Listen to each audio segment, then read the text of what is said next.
Well, none of them can hide from the truth, yeah. Children have to go back to the roots, yeah. None of them can hide from the truth, yeah. Children have to go back to the roots. I'm telling you now, the truth. Telling you, yeah, the truth. You have to go back to the roots. Go to the roots. Yeah, man, this is Benjamin out of the Smiling Coast, West Africa, Gambia, representing for the one and only Abu, the big man you don't know, the Soninke warrior, the man that brings the truth, Soninke warrior, the sign of enlightenment, the Soninke warrior, the righteous and the true African. Abu, reveal the truth to them, no matter how them try run from it, because none of them can hide from the truth, yeah. Yes, we have to dig back the roots, yeah. Fire!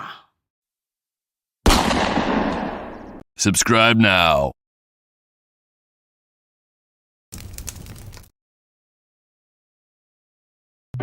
I remember the days, all those years ago that never fade away. And I remember your face when you hit the ground. I can recall the time and place on the midnight walk through the old streets, trying to turn back the clock to the days of old, back to the days when all the things we knew were made of gold. As the world moves on, time sings a song. In the old neighborhood, as the clock strikes one, the memory lives just as it stood, like a quiet dream. Democratic governance and order continue to occur across the Sahel, complicating our relations with key partners. Africa is not merely important, it is essential. African partnerships are critical for the Department of Defense to maintain its technological edge, accomplish its geopolitical and strategic objectives, and power our futures. March 16th, 2023, Secretary Blinken calls Niger, quote, a model of resilience, a model of democracy, a model of cooperation. 1 year and 1 day later, Dr. Wallander, the spokesperson of the Nigerian military, Colonel Amadou Amabrame, says, quote, the American presence in the territory of the Republic of Niger is illegal. All right, ladies and gentlemen, welcome to the Afridamus Report. I'm your host, Afridamus. I want to welcome you all to another edition of the Afridamus Report. Just like you heard in that introduction, the United States of America military have been formally kicked out of Niger because they have their base there illegally. So before we get into that, let me welcome all of you to the Afridamus Report. If you haven't already liked this show, please make sure you like it and also subscribe. And I want to give a shout out, big shout out to G Black for starting the show properly. Thank you for the 100 bill there, for supporting the Afridamus Report. Guys, don't hesitate to support the show as well. He said, West Africa remains. He said, what? Land remains the only land ahead. Thank you very much for that. And Spellcaster, Supergirl, and all the people that have been mentioned, I want to welcome all of you. So where are we today? Ladies and gentlemen, Senegal, after a long struggle, I'm sure some of you have heard about it a few months back. You know, they had a opposition leader in the name of Ousmane Sonko. Him and his partner, Faye, who became the president. But the road to presidency was long for these people. And this is, you know, for whatever reason, anytime they want to elect a Pan-African president, somehow they have to go to jail. Just like Kwame Nkrumah. Did you guys know, in fact, did you know that Kwame Nkrumah of Ghana, the Pan-Africanist, he, at the time of his election, in fact, they elected him while he was locked up in jail. I bet most of you didn't know that. So the same story goes for Senegal. The guys, they stepped out of jail. Literally, 9 days later, they are in charge. The former president Macky Sall, who you all know, I've done shows on him here. You know, he ran the ECOWAS. He was the head of ECOWAS. In fact, he was one of the people championing for the Niger when, you know, the coup happened. I don't call it a coup. I call it a revolution. And once I break this down today, all of you, or most of you, will agree with my take on how things are playing out. So now everything makes sense. So this is a whole new problem for the Western world in West Africa. And it looks like the French Quarter. I hate to call it that, but that's what it is. Because the French had their foothold on these countries for over 100 years. And of course, they gave them pretend independence. They said, now these people are independent. But are they really independent? From what we are seeing, this is not independence. So Senegal, these two, they fought tooth and nail. They tried to stop them. You know, Macron, the president of France, because, you know, the French, they believe they own these West African nations. Of course, why wouldn't they? Because guess what? The French, do you know the French make billions and billions of dollars from these territories that they claim to be theirs? And Senegal is at the seat of the French Empire. These other French countries you see in Burkina Faso, Mali, Niger, you know, and a couple others. Their banking system, because their banking system is controlled in Senegal. So this is a big step ahead. Senegal, finally, they moved on. You know, it's like Macron could not stop this election from happening. The people came out on the streets. They fought. Many lost their lives. Ladies and gentlemen, they lost their lives. See, sometimes we have to understand the leadership in place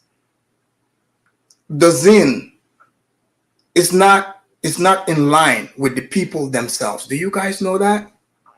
And Senegal have proven that to be true. So before we jump into the United States, you know, as you guys know, I love the United States. You see the flag behind me, you know. So, but I would have to break it down exactly like it is. The United States thought they were playing footsie. They were playing footsie with the, you know, the Niger junta. But we are going to find out, you know, if the United States actually succeed in that. But before I jump into that, I want to bring you a short little message. And I've played this message here before from the young leader of Burkina Faso, Ibrahim Traoré. And I'm sure most of you know who he is and you are falling in love with him. The reason why I'm going to replay this message again, because this message here speaks directly to the present condition of the young African people's plight. So I'm going to play this and we will get straight to Senegal, and then we get to the juiciest part of how the United States got kicked out of, you know, Niger, and, you know, out of the whole entire Sahel. And did you guys know? I noticed something, and I'm sure you guys are going to agree with me. Once you see the people that are, you know, the general players in this, that's right. The United States, they opened up their plantations. That's right. You guys thought slavery was over in the United States. The United States government have been using the blacks, not only here in the United States. They've tested it and it's working. Look at these, all the cities, the in the United States that they want to destroy? Who did they install as their mayors? Just go look. And this have nothing to do with all the blacks. I know some of them are gonna come and be like, Afridamus, I can't believe you said this, but I'm just pointing out the obvious. Look at Chicago. They turned Chicago into sanctuary city, right? Now the blacks themselves are suffering. They are pouring in illegal immigrants. I mean, the blacks said they want black and brown, right? They have been deceived. They have been colorblind. They have been bamboozled. I'm just giving you an experiment that's been run here. You go to the little town in Chicago where they installed the corrupt mayor over there, the gangster mayor. Then you go to New York. You go to Baltimore. I mean, I can name them. You go to the prosecutor, Fannie Willis. You go to the prosecutor in New York. So we all know for a fact they have run this experiment. But the good thing here, the good news is, obviously the United States, either A, they could not find an African sellout. Because I'm noticing they are not putting their little African sellouts in the, I'm not seeing any African sellouts that are trying to, they are using to try to infiltrate and manipulate the system in Africa. The United States came up with what they call the African. That's right, ladies and gentlemen, you are here.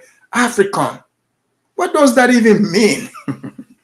Oh, we want to come and save the Africans. And I have been sounding this alarm from day one. When I became aware of it, when I started paying attention, I said, this is not all just lovey-dovey, you know. And right now, you must know, I still stand on what I've said since last year. They are going to be fighting third world. They are trying to fight Third World War on the African soil in our regions. They want to use the Sahel region to fight Third World War. All these shenanigans you've seen, you know, is between them and Russia. So the United States, you know, want to pretend like they support Africa. But I don't think so. Let me do my disclaimer and take you straight to Senegal. Then we will analyze what the United States is doing. You know, they are trying to play good cop, bad cop, you know, like how the United States pretend, right? They pretend like, for instance, you know how like a woman has like an abusive boyfriend for years, you know, which was France. France was like the abusive boyfriend in Niger. And then all of a sudden, the girl is like, you know what? You know, F this. I'm kicking you out. Get that F out of the house, you know, and take these, you know, take all your stuff and put it in a trash bag. You know, some of you women that have kicked out your abusive boyfriends or husband, you know this. But that abusive boyfriend has a friend. And that friend is lurking in the corner, pretending to be neutral, to be the good guy. But deep, you know, that friend is trying to enter that house when you kick that boyfriend. And that friend is even worse than the first abusive boyfriend you have. So that's what is happening here. So let me do the disclaimer, and then we will see what is happening in the Sahel. By the way, do you guys know Senegal also is part of the Sahel? The Sahel region stretches, but the French will not call it that. Here we go.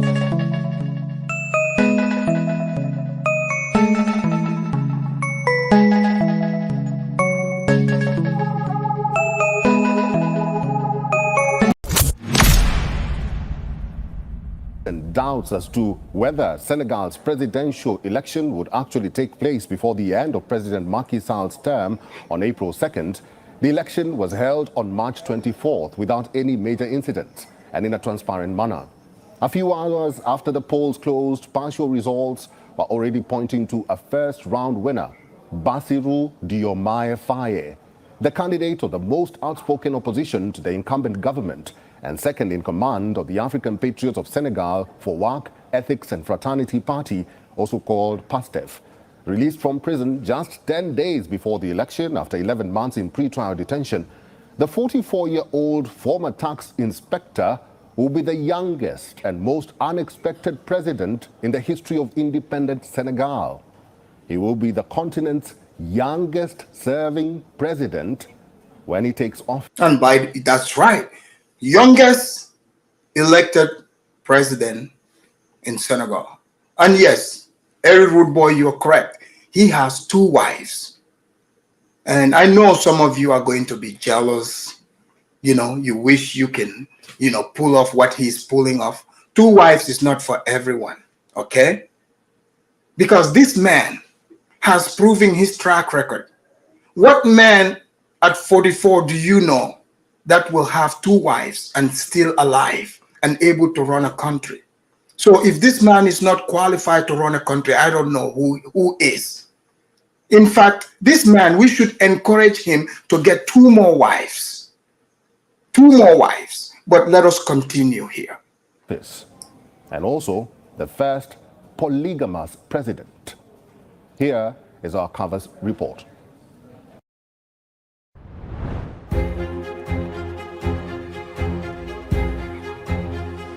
With just a week. Look, the man is wrong.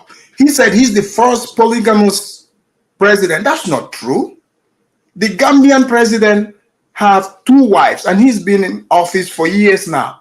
You see, my Gambian people, you need to wake up.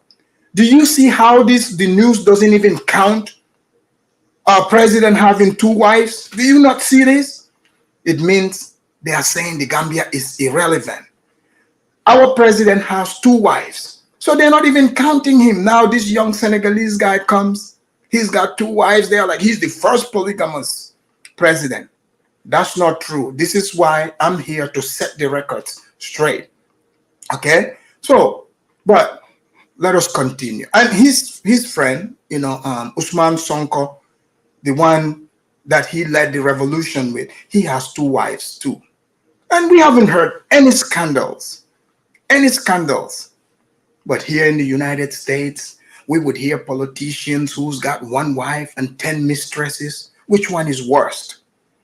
At least these people, they have 2 wives out in the public. Everyone knows, this is the law of that land. So take that into account. 2 first ladies. Maybe he might even end up having 2 more. Who knows? The man is only 44.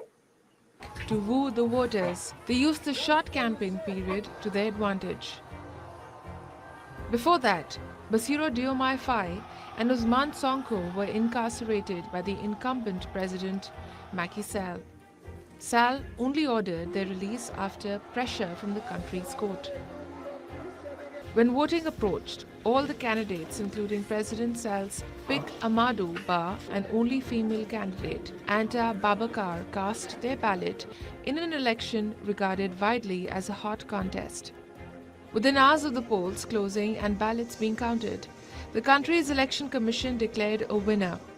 But it took the appeals court's intervention to issue the final verdict. Eventually, the country's constitutional council approved the verdict.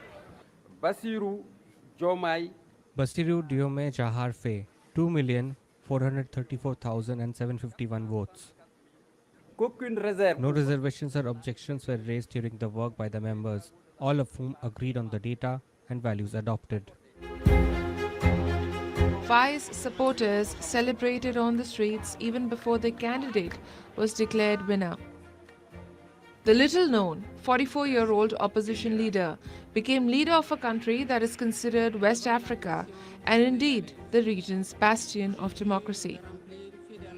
Faye's victory also reflected the frustration among the youth with the high... Did you guys see that? He invited Nana Akufo there too. Nana Akufo and all these other old presidents are there. Look, I like the trajectory that I'm seeing in West Africa. You know, all young presidents are coming in. The old guards are getting kicked out. I mean, lately Nigeria elected a super old man. But let us hope that Basiru Diomaye Faye, you know, they would live up to their campaign promises of being Pan-African. You know, Sonko have talked about they're going to kick the French out. That should, you know, if they kick the French out, you know, it would mean that West Africa is getting completely cleansed of French control. And look, I get it. Some of you would be like, oh, why do you guys need that? Why not? Because all these years, the French, for example, they were sucking these countries dry. And some of the critics, they come there like, what do Africans have? What, you know, they are poor. Of course, if somebody is on top of you, sucking you dry, they won't leave you alone. But then telling people, oh no, you are just poor. If that is true, why are you there? Why are you fighting tooth and nail to not want to leave? So thanks to the internet and information flowing, and more Africans are waking up. So we would hope that this young man here would not, him and his group, they seem hardcore. They seem like they're hardcore Pan-Africans. I hope they don't end up becoming master's puppet. So, but the way I see things, I don't see them going in that direction.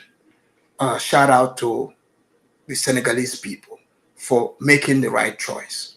Unemployment and concerns about governance in the West African nation. Backed by popular opposition leader Ousmane Sonko, Faye has vowed to protect Senegal from corruption and interference from foreign powers like former colonial master France. The Senegalese people have chosen to break with the past, to give substance to the immense hopes raised by our vision of society. I hope that our vision of society has given substance to their aspirations. I pledge to govern with humility and transparency, and to fight corruption at all levels. I pledge to devote myself fully to rebuilding our institutions and strengthening the foundations of our way of life together. After being All right. You see that? The people of Senegal are super happy. Everything, you know, seems to be going in the right direction. Obviously, the last president that was there, he didn't even hide it. He was a true French puppet. Now everything makes sense because you see, when the Gambia, we had our new president. Think about it. The Gambia is a British colony. We speak English over there. But of course, the Senegalese president at the time seems like he's the one running the show because, you know, they staged this controversy when our former president, Yahya Jammeh, you know, refused to give up power. Because you see, when the elections happened, he congratulated the current president, but then he changed his mind. Who knows? Maybe they put some juju on him. You can never put it past these people.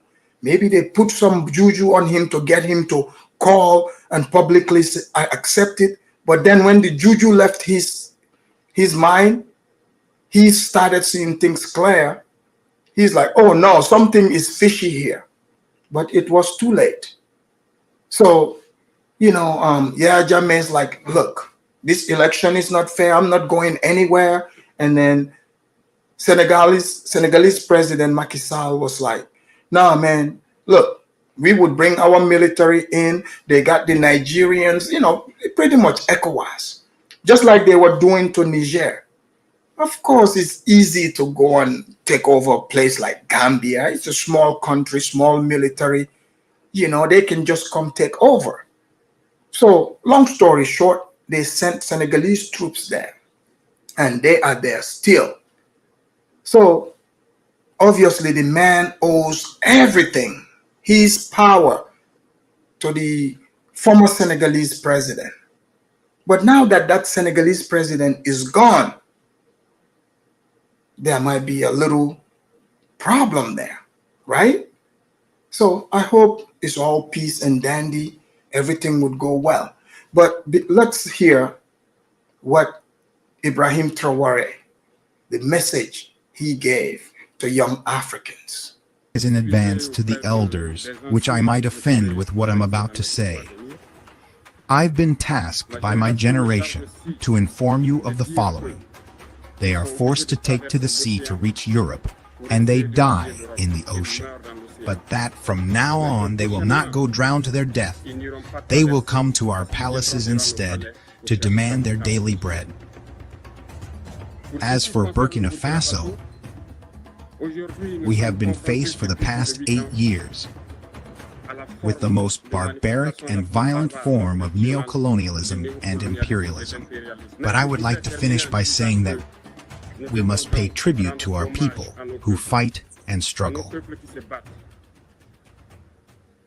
Gloire à nos peuples, dignité à nos peuples, victoire à nos peuples. La patrie ou la mort, nous vaincrons. That's right. You guys hear that message. This man is a true patriot. Glory to the people. You know, homeland or death. So the man is serious. So this is, you know, is promising for Africa, because in the past, a lot of these leaders that we have, they are not talking like this. They are not putting fear in Western hegemony in that region. France was very, very comfortable. So for a minute, the reason why I played General Ibrahim Traore here,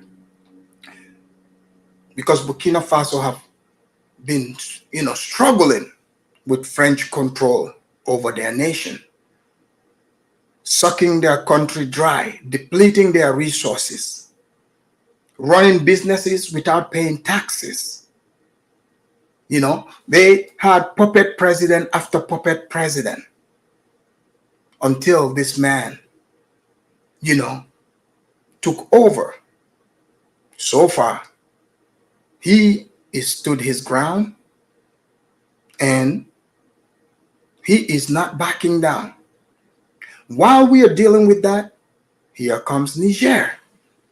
Guys,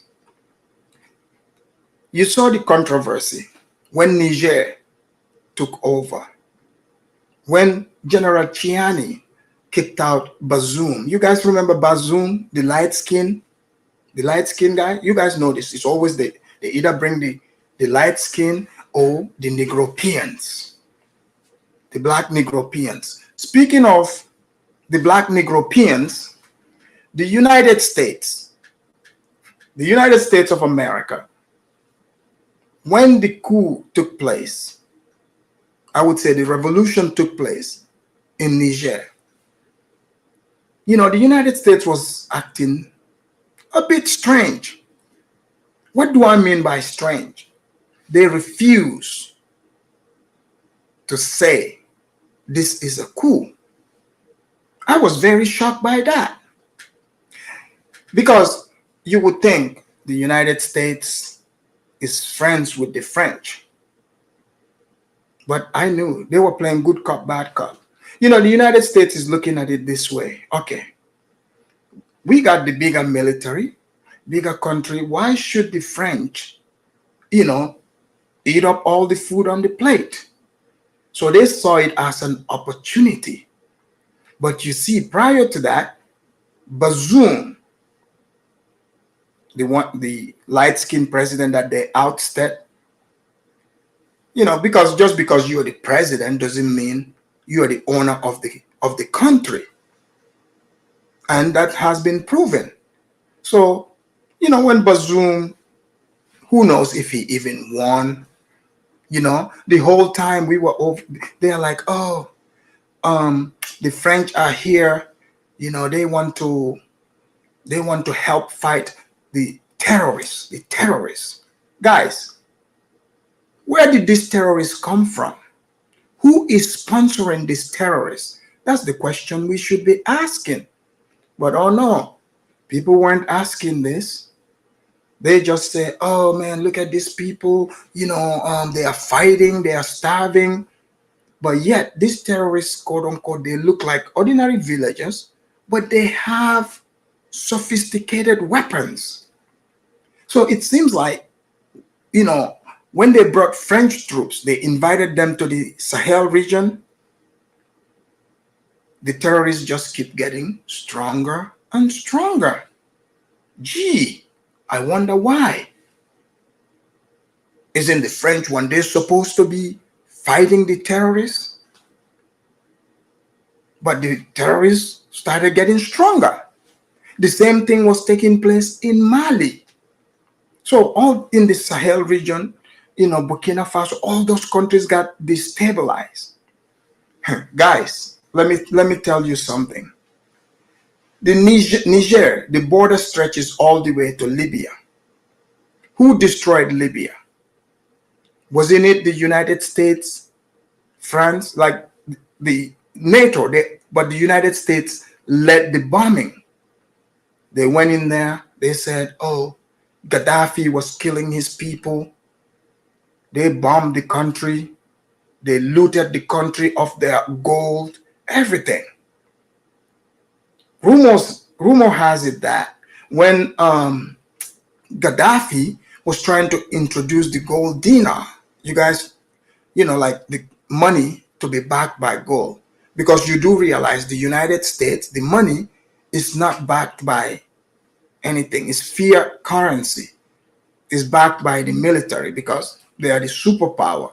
So the United States can just print, dollars as they feel. But if what Gaddafi was trying to introduce, if that worked, guess what? That would mean automatically most African countries would be wealthier, because if the money is backed by gold, who's got the most gold? You see? So they couldn't let that happen. So this mission right here, the United States is playing like they are the good cop, like they are not interested in colonizing anywhere. But if we look at the United States track record, the way they colonize a place and the way the Europeans do it is different. The United States, they would come with the military, accuse you of something and bomb your place, be there for some years, get what they want and leave. Just recent history proved it, like what happened in Iraq. Because, this right here, they already did their thing in Iraq, Afghanistan, in South Central America. So now Africa is the place to go to finish what they have started. So the United States Bazoum told them, okay, you guys can have a military base here. And they claim, oh, we are bringing the AFRICOM. They should have called it the Africans. Because, look, when you see the people they put in charge, to try to brainwash and deceive Africans, because they think the Africans would fall for skin color, like the blacks did here in America. So they're like, oh yeah, we're gonna set up the African, and we would send you guys, coons to lead it. And these coons are ready. They are ready to go out there, and destroy Africa. Because some of these people are like, yeah, we hate these Africans. So they decided, let us send some, some blacks to go lead this AFRICOM thing so we can go take over Africa. But before I bring you guys the plantation leader that is leading the mission to recolonize Africa, steal Africa's resources, let me show you who they put in charge here. But before we do it, we would have to give them educated feet. I can do some shuffling too. Look out, man, what you gonna do? Look out, boys, it's coming through. Yeah, man, yeah, man. Boy, he got educated feet. Boy, I practice all the time. Chairman Rogers, Yes, one I set up all night trying to Ranking do. Member Smith, distinguished committee members, it's an honor to appear before you today to testify on the state of affairs of the United States Africa Command. I'm proud to testify along. So this is General Langley. Yeah, and General Langley, I want you guys to hear, this was his confirmation, and he is here to let his white masters know, look, there ain't nothing to worry about. You guys picked the right FBA to lead. We're gonna go into Africa, and Massa, I would make sure you get what you want. In fact, we're so sick and tired of these damn Africans. They sold us to y'all. But now our loyalty is with you people. So General Langley, let's hear from General Langley, the leader of the AFRICOM. Let's go. Alongside my dedicated colleagues, General Gorilla and Assistant Secretary Wallander. Now, I assumed command last August, and since then, I've embarked upon a campaign of learning. And over the last 7 months, all to inform this discussion today. Now, I undertook this campaign of learning to fulfill my commitment to this Congress and complete. You guys hear that? Code word. Massa. I'm over here to let you all know I am committed to y'all. You ain't got to have any doubt about me. I am ready to take care of this business for y'all. There's no doubt. I am committed to getting rid of these Africans for y'all. Here we go. A holistic assessment upon confirmation. Now, I made that assessment, and I will continue it throughout my tenure of command. Up front, I want to make one thing crystal clear. The team of service members and civilians at AFRICOM is a talented and dedicated body. I'm honored to serve among them. I'm joined today by... Did you guys hear that? My State Department Foreign Policy Advisor, Mr. Phil Nelson, who represents the exceptionally skilled diplomatic team embedded at our headquarters. Our entire team is laser focused on implementing our whole of government approach with our partners from the Department of State, USAID, the intelligence community, and other U.S. government organizations. We campaign with our allies and partners to advance mutual interests and promote stability and prosperity on the African continent. So, didn't they say they were going to promote peace and stability in Iraq, in Afghanistan? Guys, you guys should know. You guys should know. I mean, guys, do I need to, like, I don't have to spell it out for you. You can see clearly what is happening here. Okay? They're like, hey, we'll send black soldiers over there. In 2019, there was a black soldier that got killed. You guys remember that when they were accusing Trump of being racist, saying he did not go and salute the coffin? Right? You did not hear any, you would never hear any of these blacks, these FBA saying, oh, these people going there to try to destabilize Africa and call it peace, making peace. They would never call it, they would never call these people sellouts. Where are the FBA people at? But isn't this the same people, you notice, they would accuse an ordinary, African immigrant to the United States who have no power, who can't bomb anywhere. But these people have so much power, firepower, they can bomb and destabilize entire countries. But they're not called sellouts. In fact, they are called honorable citizens. Right? Honorable citizens.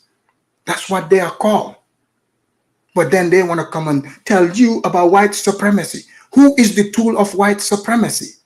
I'm just calling it like I see it. And I want you to see it too. It's right in front of you. Yeah. So you will never ever hear any of these people running around calling these people what they are.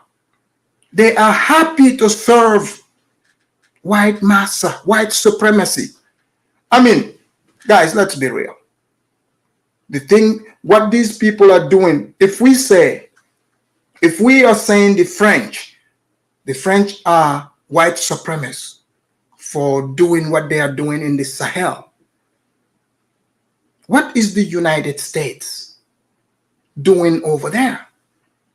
Why do they have a military base? Why do they want to deceive the people in West Africa, in that region, by, putting, the front face, like they are trying to, put a black face on white supremacy? That's what you are seeing right here. The blacks like telling us white supremacy, white supremacy. They know who white supremacy is because most of them are white supremacists. They have the spirit of white supremacy. Given the chance, they would blow up Africa. Here we go. You should be proud of their efforts. I know I certainly am. Africa is a vast and dynamic continent of sovereign nations. Collectively and individually, these nations are increasingly important players on the global stage. Africans, did you hear that? Did you? So it's only Africans who don't realize how important Africa is in the global stage. You heard it from General Langley here, who is willing to do his job for Massa. He said, Africa is very, very important. It's become very important in the international stage. So African countries coming together collectively, that's where the power is. You heard it from General Langley. See, everything, all the plans that, for example, the United States, any country they target, when they're targeting you, it's out in the open. You gotta watch these hearings. You gotta watch these hearings. When you listen to it, they are letting you know what is going to happen. Before they bombed Iraq, they talked about it in the open, like this. So you must know the Sahel, that West Africa in general, is the next block to go after. Because they cannot let Russia take it. That's what this is all about. They can't let Russia take it. And now that Niger is kicking them out, in the next coming months, or year to come, they would be sending in a lot of, black infiltrators like they did in Iraq. I'm just letting you guys know. It's all been discussed right here in the open. Some would be coming in the name of Pan-Africanism. Some would be coming in. I'm not because that is a trend. So they're going to hijack what is already taking place. I'm just letting you know. Don't say I did not warn you. And as such, AFRICOM's contribution to American security must be viewed through a global lens. Threats once contained on the continent are transforming into worldwide threats. Did you guys hear that? So let's be real. They said they want to help the Africans. It's just like, remember when Obama was there, they claimed like, oh, there was Ebola in, they say, West Africa. But isn't it funny how the Ebola was only confined within the countries that have diamonds or resources to extract? And It's like Liberia, Sierra Leone, and Guinea. They said, oh, the Ebola is there. And then what did they do? They sent a U.S. Navy ship straight to Liberia. So you want to go help. So once they did what they got to do, guess what? All of a sudden, the Ebola was gone. It was gone. Who knows what those ships left with? So that's how it's done. And again, the focus shifted back to Africa. Who is in charge? Joe Biden. Obama might be in the basement because he did say he would just want to be in the basement. Obama is pretty much running the show. Have you noticed now, all of a sudden, Africa is on the chopping block again? Africa is super important again. They are putting a black face to it. Let me read some of the super chats here before. G Black, thank you for the super chat. He said, on his feet, preaching, on his knees, praying, black general indeed. That's right. G Black said, a mulatto is a reject operating as a recruit. Absolutely. Sam Seals, Afridamus said, what them 12 dreads looking like? I know that's why you got that hat on. They hang it on for their life. Okay. Thank you for the super chat anyway, Sam Seals. Sam Seals, how are you doing there with your massa in Australia? We're trying to talk some sense over here, okay? Thank you for the super chat, though. Terrorism, poverty, food insecurity, climate change, and mass migration shatter African lives. So now all of a sudden Africans are suffering from food, mass migration. Who is causing that in Africa? But if it's Africa, why? It's funny how the United States, somehow they always want to help areas that somehow, like in Iraq, they have oil. You go to Afghanistan, they have poppy plantations. In the Sahel, they have gold, they have uranium. I mean, it's like, either it's a coincidence or they just, the United States might just be a lucky country. I mean, Africa is vast. If we're talking about hungry place, they can go help Burundi. You know what I'm saying? They can go help Somalia. Well, they're already there because, Somalia got gas. They got stuff there too. So, I mean, I don't know, man. It's not adding up. They sow the seeds of violent extremists and Russian exploitation. The Kremlin's invasion of Ukraine has aggravated the food insecurity crisis in Africa by blocking vital food shipments to the same nations that feel the deepest impacts of climate change. So, guys, that's the new code word. New code word, the climate change. Climate change. Oh, you guys think when they say climate change, they are talking about like the sun or whatever. No, they are talking about them coming in. Of course, it's a change. They're changing the climate, meaning the French, they're going to remove the French, but they're not going to do it themselves. They would kind of help, like push for the, when the Africans do it, they're going to sit, sideways, and make it seem like they are friends with the Africans. They're not going to call it a coup, but they've been pushing this quote unquote climate change. You guys remember in Iraq, to go into Iraq, the excuse was what? Islamic terrorism. Islamic terrorism. Now to go to Africa, it has to be climate change. Climate change, indeed. Russia's Wagner mercenaries turn chaos into cash and destabilize entire regions across the African continent. What's this have to do with Russia, guys? This is about Russia being in Africa. They don't want to see that happen. Cuts at American interests worldwide. You guys hear that? American interests. Now we talking. Come on, Mr. Langley. Do you guys not see Mr. Langley is reading from a piece of paper?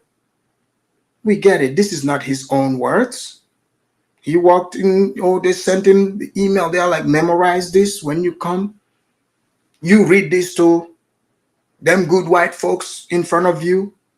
We'll just pretend like, we're trying to vote through this. But, you have been already selected. Oh.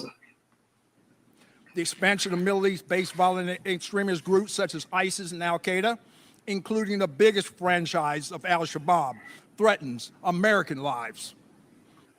What's Al-Shabaab have to do with the Sahel? So now the Somalis are going all the way to the Sahel too? Do you guys see what's going on here? Pay attention to what is being said. Solutions to these colossal problems must be a shared burden. African nations need to be at the helm of the concerted international efforts to produce sustainable outcomes. Assisting African nations in achieving their goals while advancing American interests can only be accomplished through a synchronized whole-of-government strategy. You guys hear that? Did you hear what the man just said? To promote American interests. So this man said all these things. He even went as far as the Horn of Africa, trying to bring Al-Shabaab into this, the Somalis. What does the Somalis have to do with what is going on in the Sahel? So this is an entire connection. So that's why when some of these silly Somalis come up here trying to say, you West Africans, we're not the same. Well, we are being put in the same boat. They are using you guys as terrorists, quote unquote, so they can come over. And I mean, they already got a base. But since Somalia is not stable, they don't have central government, what can they do? So, but they have a base in Djibouti, this same African. And they, I believe, they don't have like a full-blown base, but they did have some connection in Ghana. They were training in Ghana. Let us take a look at, who is in Ghana. In fact, now I'm becoming very, very suspicious. Let me give you a little conspiracy theory. What if this plan have been in place for a while? I'm sure it's been a while. In the United States, it's the government, they lay like the plan for years to come. So Nana Akufo played the role to say, they are doing the year of return. The year of return to make it easy for U.S. government to infiltrate Africa through, quote unquote, the year of return, using, so they can open up the plantation against the Africans, mesmerize people, and be like, oh, blackity black stuff, we all black. But now you're seeing it. I guarantee you, if this was, if this was a white man saying this, they would be like, oh, white supremacist wants to go and take over Africa. But if I didn't talk about this here, you guys wouldn't even hear about General Langley. You guys wouldn't even know this is happening. So here we go. We call it the 3D approach, which is the toolkit of diplomacy, development, and defense. But one tool does not succeed without the whole kit. So I will advocate for State Department and USAID partners to receive the resources they need to succeed. Now, Africa faces many challenges. However, you guys see this? This man is reading from a paper. He's telling us how, Africa faces so much challenges. Oh, he cares about Africa so much. I can guarantee you, Massa did not put him up to this at all. I mean, how could Massa do that? This is General Langley's own thinking. He cares about Africans. He knows Africans are facing so much challenges. So therefore, he came in front of these good old white folks to advocate for them to put him in charge of the military that's going to go, quote unquote, help them. Oh, yes, let me check the super chat here. Give me a moment. Oh, Flex Up, thank you. Flex Up said, look up Chernobyl Ebola. It was a leak. I will definitely look into that. Thank you. Thank you for the super chat. Guys, don't forget to hit the super chat and the like. Likes are free. Hit the like, okay? So here we go. Putting Africa's needs at the forefront of our campaign, reinforced by multilateral and whole government engagement, will help AFRICOM and our partners work towards a sustainable peace, stability, and prosperity. Chairman Rogers, Ranking Member Smith, and distinguished members. I can do some shuffling too. Look out, man, what you gonna do? Look out, boys, it's coming through. Yeah, man, yeah, man. Boy, he got educated feet. All right, you guys saw that. So that's General Langley, as you guys can see. So this man, he's got, Astro said, he's got educated mouth. So yeah, he's saying they care about, they got to put Africa in the forefront. And I know some of you Africans are probably watching going like, oh man, General Langley he's a Pan-African. You're putting your drum sets together. You're like, let us welcome General Langley. Let's put on this dance. Trust me, it's not that kind of party. General Langley is not bringing you candy or gifts. Any gifts he's bringing, you don't want to take. Now, let us go to the news. Now that, because Langley and his people, they put up the plan. The United States have their plan, right? Niger kicked out the French. So they thought that's the end of it. The United States don't want to call it a coup. Blinken was saying, oh, it's no problem. These people are nice people, blah, blah, blah. But little did they know, the Niger junta, they did not buy into this. They also had their own plans. They had their own plans. They discovered that, in fact, the military base, they have the largest drone base there in Africa, that they spent over 100 million or billion on it. They built it over there, right? So they're like, oh, let us not, because they spend their money. They're not there to help the Africans, obviously. They did not sign any documents. They just talked to the president. So you guys see, this is how they corrupt, single leaders in these African nations. Let me take you to our correspondent to give us the breakdown here. Officials to find a way for U.S. troops to stay in the country, following a weekend directive that orders the American troops to leave a key base for the U.S. for counter-terrorism operations in sub-Saharan Africa. Before dwelling into the details, let's first take a look at where Niger is located. Niger is located at the heart of the Sahel. You guys see this region here? So the Sahel stretches all the way here to Senegal at the top. Gambia is not on this in the Sahel, it's below it. You have, technically, parts of it is there. So you have Niger right here. You have Chad, Sudan, where the war is right now. Chad is unstable. You have Libya right here. You have Mali. You have Mauritania over here. You have Morocco at the top. So let us hear from our good correspondent to tell us what is happening. Hill region, an area where terror groups like the ISIS, the Al-Qaeda are rapidly expanding. In the pretext of fighting terror, last week, a high-level delegation of U.S. officials traveled to Niger to meet with the members of the military junta. Hey, did you guys pick up on the phrase she used?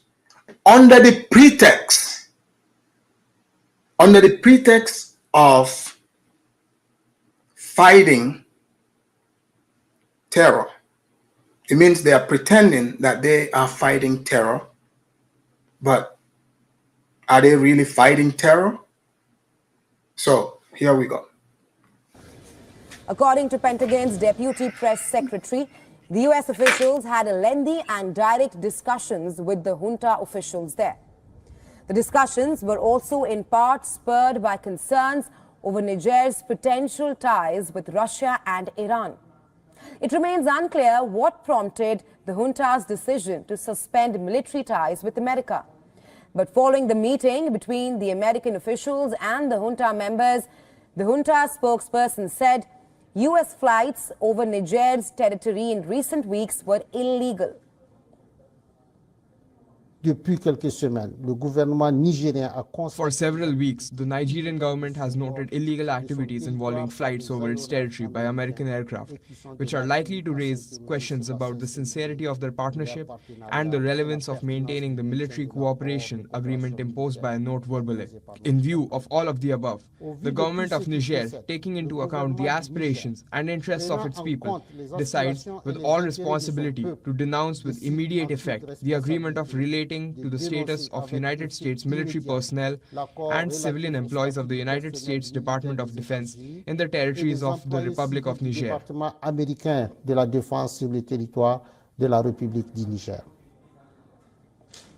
Meanwhile, a local activist who helps Niger's military rulers with their communications criticized U.S. efforts to force the junta to pick between strategic partners. The military junta has largely been in control in Niger since July. We go home. That's the message from Niger's junta to the some 1,000 American troops stationed in the country. The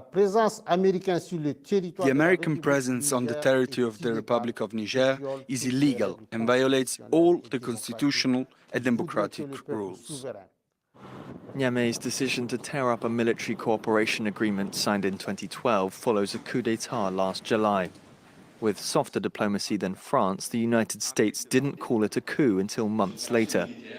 And despite a visit from an American delegation last week, Niger has made its mind up. We are aware of the statement from the CNSP in Niger, which follows frank discussions at senior levels in Niamey this week about our concerns with the CNSP's trajectory. Niger was one of the West's last allies in the Sahel region. In recent years, the United States had begun operating a major surveillance base in the city of Agadez, built at a cost of more than $100 million. Washington hoped its pact with Niger wouldn't just be to fight terrorism, but also stem the growing influence of Russia and its Wagner mercenaries in the region.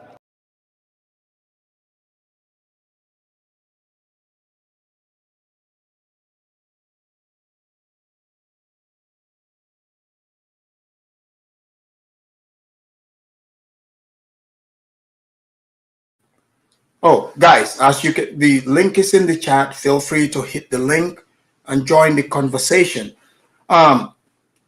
Just like I was saying, clearly, you see the video, what it says, right? The news, the United States is saying that, oh, not only are they, they're like, yeah, we're there to fight the terrorists, but, it's not only that. We want to make sure the Russians cannot, have a base there. That's what this is. They said they don't want the Russians to have any base in this country. And, like what you guys don't know, whenever the United States says, like they go to these places, they are like, oh, we're going to go have discussion with the government. It's not really a discussion. You guys know they went there, to threaten the people. They were very condescending to them, letting them know, look, if you have any connection with Russia, you guys are going to have a lot of problems. I know most of you would find that hard to believe, but this is what the approach the approach is. So feel free to hit the link. I want to hear from those of you that are watching. And don't forget to hit the like. Al, welcome to the show. Yes, mother. Yara, me team. Hey, Al, Tanala. Yeah, jam too. So Al, what do you think about this, Al? Afterdamus, it's really funny. I was on different show not long ago, yeah, and you remember me and you used to argue a lot about me defending the FBA brothers and sisters and stuff like that. Remember that? Right. And this lady, she rang the show and she said, I asked her, I said, look, I said, I know you guys obviously comment a lot on the Pan-African shows and talking about, African stuff. I said, if America is ready to invade Africa today, or there's a war going on between the US and Africa, I said, which side would you choose? Would you be on the side of the Africans or America? Oh, she went off her head. She like, are you mad? We're not related. I would be on the side of America. We will invade Africa. We will this. You know what? Because I was so shocked and disappointed, like crazy, and thinking, yeah. You got a wake up call, huh? Yeah, big time. Because remember, me and you used to argue a lot. Because I used to be like, "Oh, why are you defending these guys?" I'm saying, well, listen. There's some African American brothers I know. They actually they decent people. I know their mindset. They're more Pan Africans than some African brothers. I know that. I go on their platform and I talk to them. I understand. But there's some FBAs out there. These are the true enemies, and honestly, they will actually destroy us big time. So you don't think General Langley is a Pan African? That guy is oh my god. I mean, after them, me and you both know, right? When the war happened in Sierra Leone, we know those days the Sahel were the most peaceful place people run to, right? It was Right. a really peaceful place, and everybody goes there. It's our ancestral home. But then all of a sudden, we have Obama in America. Yeah, he Mm-hmm. decided to invade Libya, and he destroyed that place. And we know a lot of our people. I know a lot of African don't like the North African brothers, but we know Senegambia, and us, our people, we go to those countries. We don't have this bad trip, right? Because we had historical, connection with it, right? A lot of these people. Yeah, the issue is like North Africa cannot be counted because the problem is, even just recently, did you see on the news what happened? They like the Tunisian Navy or their soldiers. Yeah. They watched a boat drown, like the boat sinking. It was Africans in it, like over 40. Over 40 of them died in front of them. They wouldn't help them. No, that's right, because you know what, the UK government sent some special diplomat over there to pay the Tunisian government to control the African people, leaving that zone to the Mediterranean. Yeah, so if you're saying that the North Africans, they're not gonna help. No, but Libya out of all the North African, Libya was the best. Not Libya. If you say Gaddafi, sure. Yeah, Gaddafi used to help us out, right? Gaddafi, he's one man, but look at when Gaddafi was, deleted. They started selling Africans in open slave markets. Yeah, because they know Gaddafi was supported by the Tuaregs and the Black Africans, and they turned against us and started treating us badly. But what my point was, Gaddafi was helping us when we go there. When some of our people used to go there, they used to stay in Libya. At least they don't die in the ocean. They stay in Libya, add a bit of dinner, and send back home to their families, right?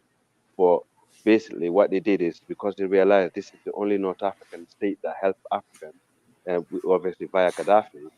Mr. Kun Obama formed Libya. And they know if you destabilize Libya, you destabilize the entire Sahel.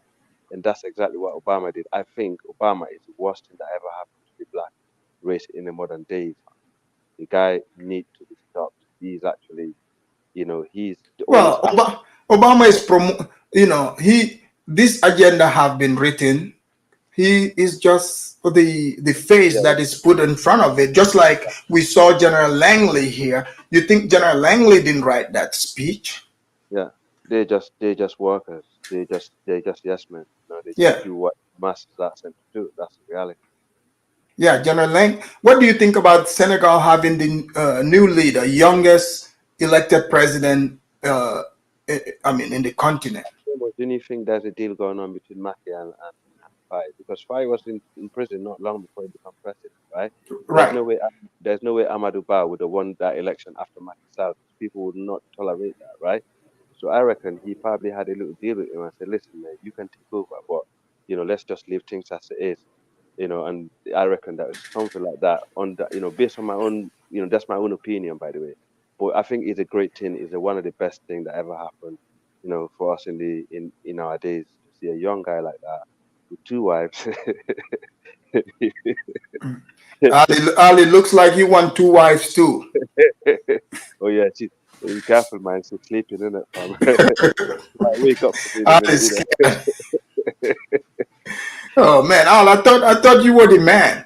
No, of course, man. We feel like we always run the home, and Sonny, you know that. But yeah. Okay, let's bring in St. James. St. James, welcome to the Afridamus Report.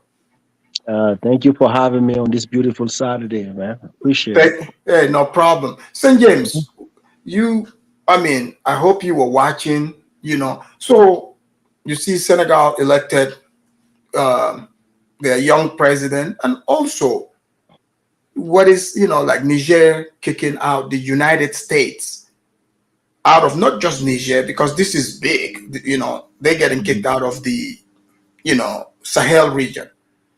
But what caught my eye, the face that the United States is presenting, like General Langley, being the leader to run this. So now that started giving me a whole lot of thought, like, what if even the year of return, that's all part of this? Because we saw the United States Army last year, doing joint training with the Ghanaians. So what if the year of return, all this is part of this to, blindside Africans to get recolonized again? You're from the Sahel region, touch on Senegal a bit, and then I want to hear your take on Niger telling them to leave.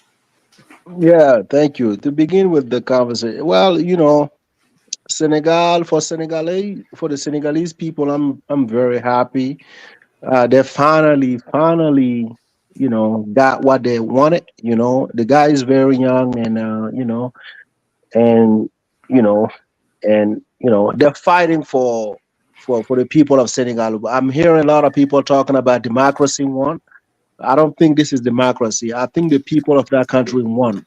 They won, because they were dealing with with the old system there, and finally they got a chance to replace that. I'm happy for them. I hope that they implement everything they wanted to implement, like when they were in the opposition, and so they can they can free West Africa, man. I hope that happens. I know they will. I know they will make it happen for the people of Senegal and Africa. So technically, this is what I have to say. As for the Sahel, we have a different fight. So whether we're gonna be together or fighting, from afar or from a distance, I know they will understand. We got to do something for the continent. Precisely West Africa. I believe a lot of our people are sleeping, and they feel like this is a joke. So every time we get on the panel, we kind of crack jokes, and everybody go to sleep. And I'm the one telling people, we are being recolonized. We are being recolonized. That is not a mistake. They began with the Sahel. This is going to stretch all the way to the Gulf of Guinea. They will take over our territories, and soon you will find out you will be in bondage, and you will be like, oh wow, I didn't know this. This is what's going to happen. Mali saw this coming from afar. Mali saw it because St. James, it's important what you said. Do you think, because look at it, right? They pretty much, just like they're doing in the United States, they open up the border for a lot of these people to flood from other countries. Absolutely. So they open up the sea to create situation for young Africans to go. Is this like slavery all over again, but just Africans are shipping themselves this time around? They are shipping themselves. I'm happy that you said it. You know, when Gaddafi was alive, right?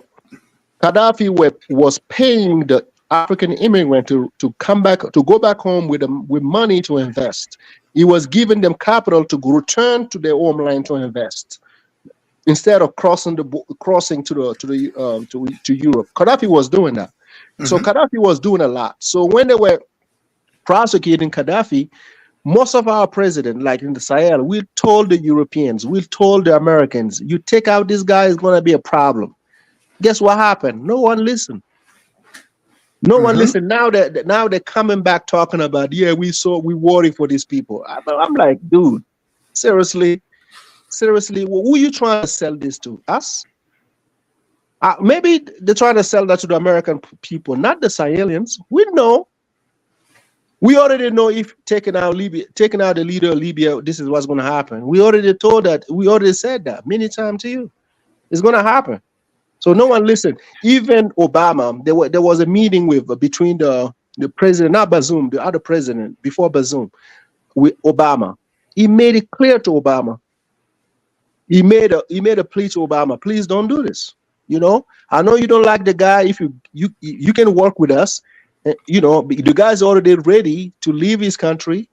So I don't know why you're pursuing this. Obama said we're going to finish the job. That's what he told the guy directly in his face. We will finish the job. That's what he said. That's what he said. So no, but that's why, you know, from that point on, when, you know, I'm someone who has Obama's book. I was happy he became president of the United States. Guess what? I thrown all this book out. Trust me, it's personal for me. I mean, I don't care. I'm like, dude, this guy is not African, bro. You can say whatever you want. He's not African. Even when he retired as a president, did this guy ever went back to the continent, bro? He's still president technically. Technically, but did you see him? I know he went back to South Africa like shortly after he left the presidency. Did you ever see Obama in Africa? Not even to Kenya. He despised Africa, bro. He despised the place. You should see that. You should see that. Even Afrodamus, you know that this guy lied to African American, talking about his father abandoned him. I had a Kenyan friend back then. He told me his father never abandoned him. Yeah, because there's pictures of him and, you know, that linked him and his father when he was a kid. Absolutely. Because also he visited Kenya. He visited with his people. They knew him. So if his father abandoned him, how did he? You know, because he didn't connect with them when he was a grown up. When he was a kid, they knew who he was. That's why they were accusing him of being born even in Kenya. Absolutely. He chose that because he knew Black Americans were going to be, oh, yeah, this is another Black man without his father. So he was appealing to Black Americans. That's what the Kenyan told me. Obama is a liar, bro. He's a liar. His father never left him. He had to come up with a story so people can feel sad about him. To relate to the Blacks. Relate to the Black. That's it. Let me read this real quick. Let me read this record. Okay, Blatt, thank you for the super chat. He said a few Nigerians had predicted the outcome of the year of return in 2019. Thank you for the super chat. All right, continue, St. James. Absolutely. So how come he's the only one that his father abandoned? The guy went back to his country. You know, why none of his sons said, "Oh, Daddy came back and he didn't like us. He treated us badly." Come on, bro. So what do you think about, you know, General Langley's, you know, speech there? And, you know, Afrodamus, that speech right there, bro, got me freaking. Listen, when I listened to that, I was like, oh, this is another lie. You know, whatever General Langley said in that speech, right? You know, this is not the same conversation they bring to the continent. It's not the same. Right. It's not the same. So listening to him, oh yeah, we are concerned about poverty. We're concerned about, you know, the Russian, bro. You've been there. You've been there for how long? Now you worried about China, Russia? The military base, even the military base was there, what, since 2012, bro? Yeah. Since 2012. Come on, it's been what, 12 years? So now, you know, the military junta, they're saying the United States was there illegally, so they want them out. Trust me, Afadamas, I don't know if last time we spoke about it. I'm trying to tell Africans, in order for a foreign army to come to your country, you have to take that to Congress. You have to have the people of that country vote for it and allow you in. That never happened. This was a deal between the American and the former president. So that's why when the military junta came, at first they said, what? We're going to go back and check the paperwork. If you guys are here legally, we will discuss with you. If you guys are not here legally, we will make a decision. That's what the president of Niger said. While he was dealing with the French army, that's what he told the American. Don't worry, we will go back and check our paperwork. If you guys came here legally, then we can have a discussion. So they went back and checked, and they were like, okay, you know what? You guys are not even here legally. So that means the military base they're building and telling the world that we spend millions and millions of dollars for the Africans, it's not legal. And he's bringing in Al-Shabaab into this conversation, talking about Russia. Like, what's Al-Shabaab got to do with the Sahel? Trust me, listen, this is all kind of, they're trying to, this is fear-mongering. It's fear-mongering. And you know what? Afadamo, since 2017, the military base hasn't engaged anybody since 2017. They even said that in one report, they haven't engaged anything. That means they haven't even, so the terrorists pretty much are doing whatever they want in that region since 2017. But who are they fighting then? If the nobody. Well, listen, guys. That's what we're saying. So, Afrodamos, you live in America, right? Right. There is not a day that pass, right, that you don't see the United States government talking about what they sent to Ukraine or what they are about to send to Ukraine. You see that every day, right? Right. You see whatever. Even they're trying to vote for a budget to send to Ukraine. You will see that on TV, CNN, Fox News. You will see that. When was the last time you see them discussing the Sahel? When was the last time you see that? Because this is, a CIA operation. This is underneath. Absolutely. That's why the people of that region want clarity. First of all, we want clarity. Tell us exactly what are the terms of you being here. Who are you attacking? So are you against first of all, are you against the terrorists? We want to make sure, because sometimes those military bases, they're not even against the terrorists. So we want to make sure, are you against the terrorists first? Are you with the alliance that we formed in Mali, Burkina, and Niger? Second, are you with us? If you are with us, then yes, no problem. You remember the Secretary of State when he went to Ivory Coast, right? We spoke about that conversation. He went to Ivory Coast, a neighboring country, to throw shot at the Sahelians. I was like, okay, these people are about to leave the Sahel. I was sure they will leave the Sahel. After the conversation Anthony Blinken had in Ivory Coast, I said, there is no way your people will remain in the Sahel. No, because we will never allow a foreign troop to come in the Sahel if you are not with us. It's not compatible. It's not compatible. So where is these quote-unquote terrorists getting their weapons from? That's the million-dollar question. The people of the Sahel are saying that the people who are there pretending to save us are the one giving them their weapons. We have the right to say that. You notice, like Mali have actually, since they moved to UN and all this stuff, the middle belt in Mali, it's been very peaceful. In fact, they actually absolutely. They've been the world is seen, right? Yeah, they've been working together with the Malian government. The people in that territory are actually working with the Malian government to make sure the area is peaceful and there's no drama at all. It's only like absolutely. And obviously Niger is your go on. Niger let's bring when you get it, let's bring Gwe into the conversation. Yeah, let's bring the ladies first. Yeah, absolutely. Gwe, welcome to the Afrodamus Report. Hey, Afrodamus. I have a cold, so my voice is a little, down or something. Oh, it's all good. Just make sure you drink some water. I am. I drink a lot of water. So, Gwe, what do you think about this conversation? And you see, Senegal got a new president. He's got two brand new wives, and I knew that. I am as his advice. I'm recommending two more for him. Two But more, okay. Well, he deserves two more.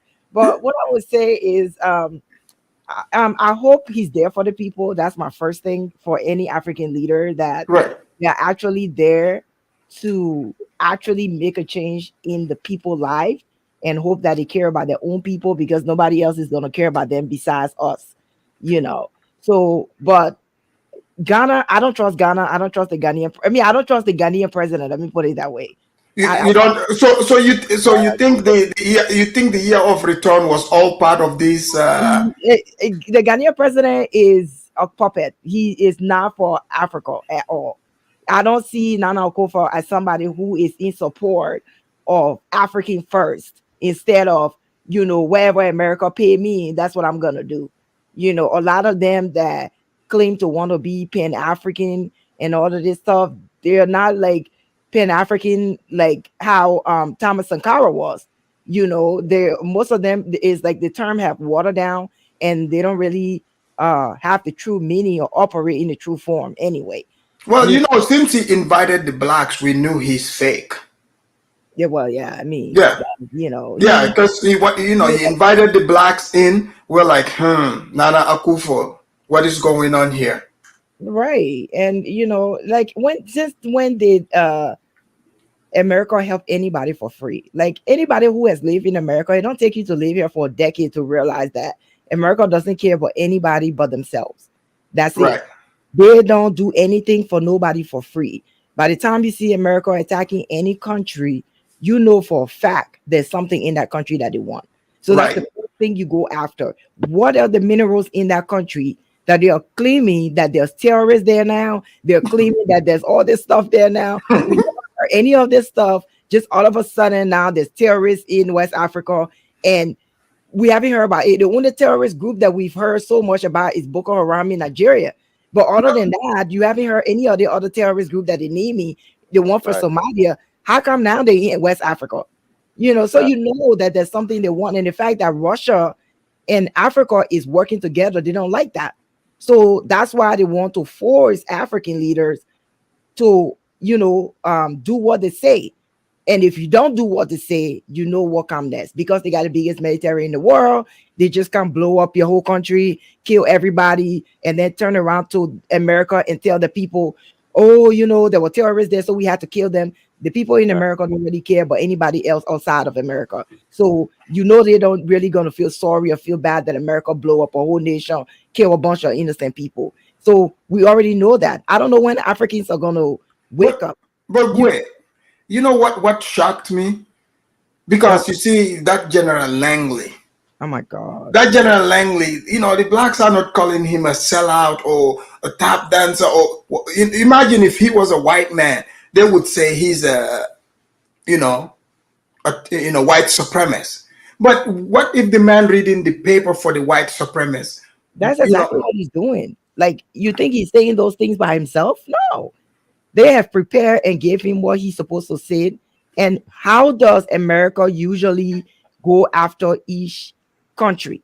They use the faces of those people to go against them. They never use like a white person face to go against anybody. They use the people of the same country. So they're using him because he got black skin. So they think Africans are going to be stupid enough to think that he actually care about them, but he don't. He's a puppet. Imagine if in America the Africans, the African Americans that they put in these neighborhoods don't even care for their own people. What make you think they're gonna give a damn about Africa? They don't. Because these people are mayors, they're governors, they're all this stuff, but the city are still trash. They're still killing each other. There's still crime everywhere. They don't care for their own people, because why? They're selling them out. Just like you see the corrupt African leaders, the puppets that they put in place, they don't care for the people. So they're selling out the natural resources to the West, and the West is staying rich and staying powerful and calling Africa poor. Well, if Africa is poor, why you want to be there? Right. I had an exchange with a veteran on Chaotic Channel about this same thing.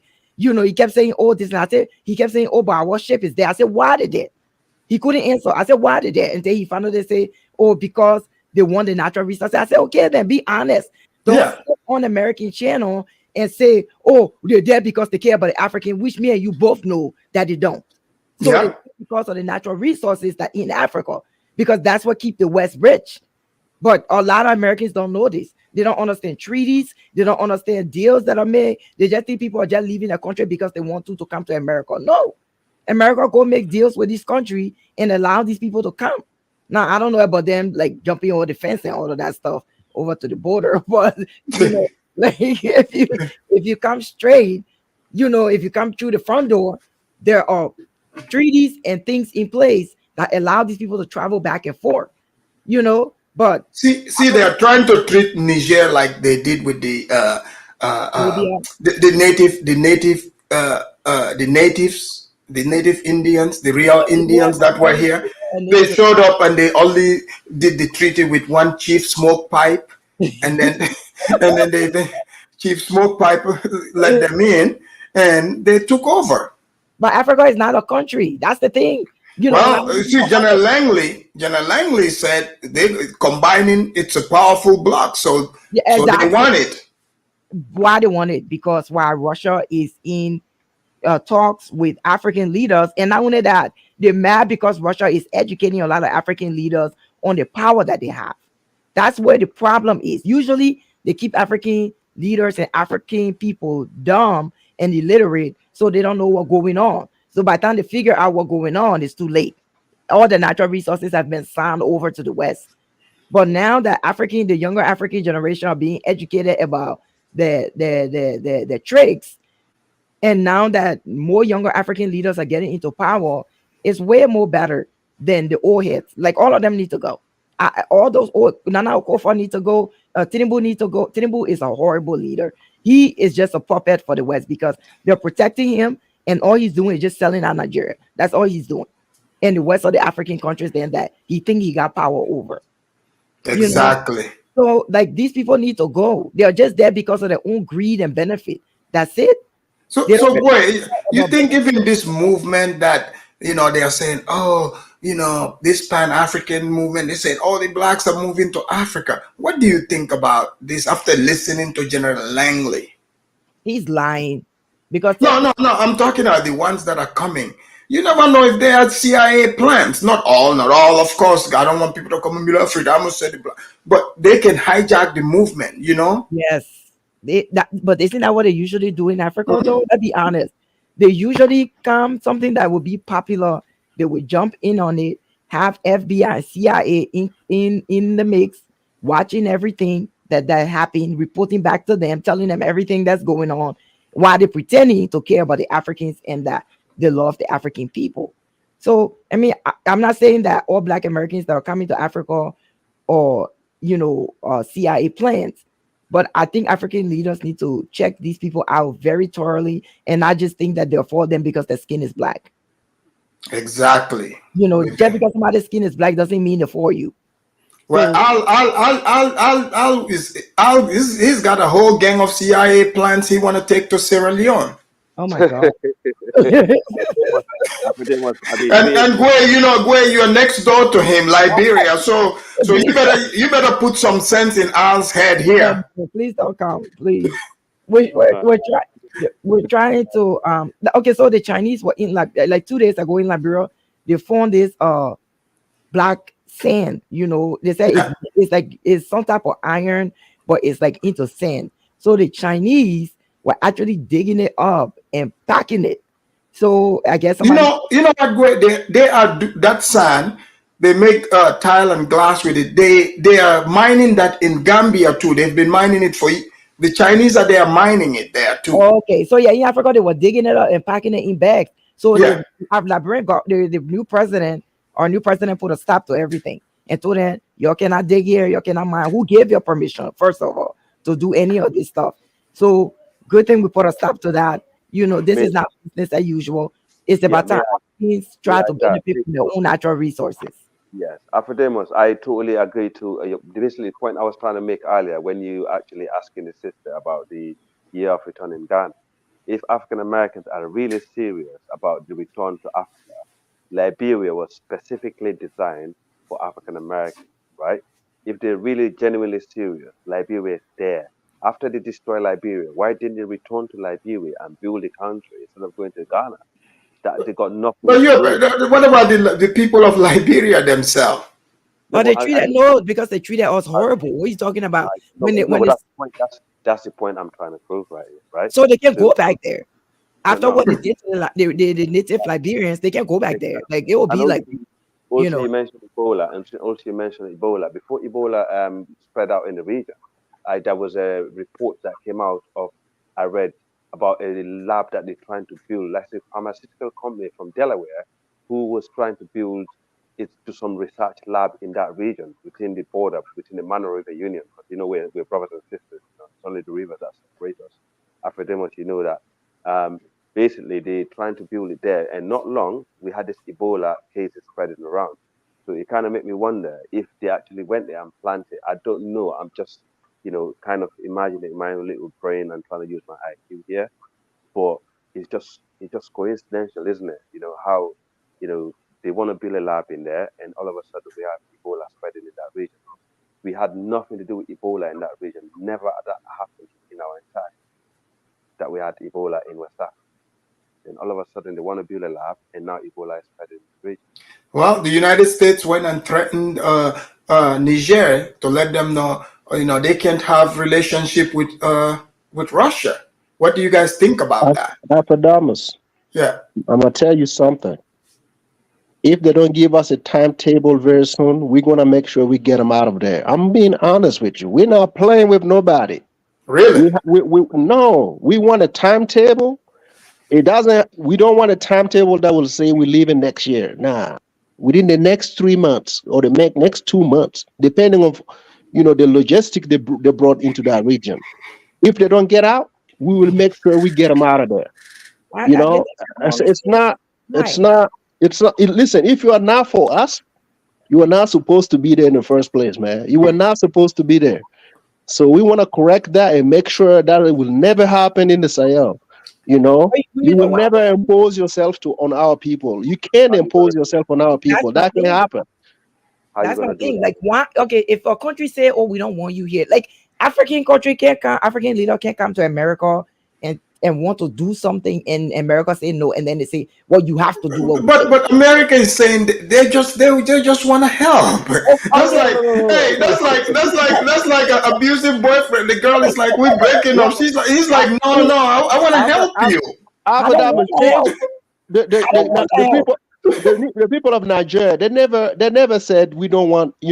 Let's come up with a different agreement if that's what you want.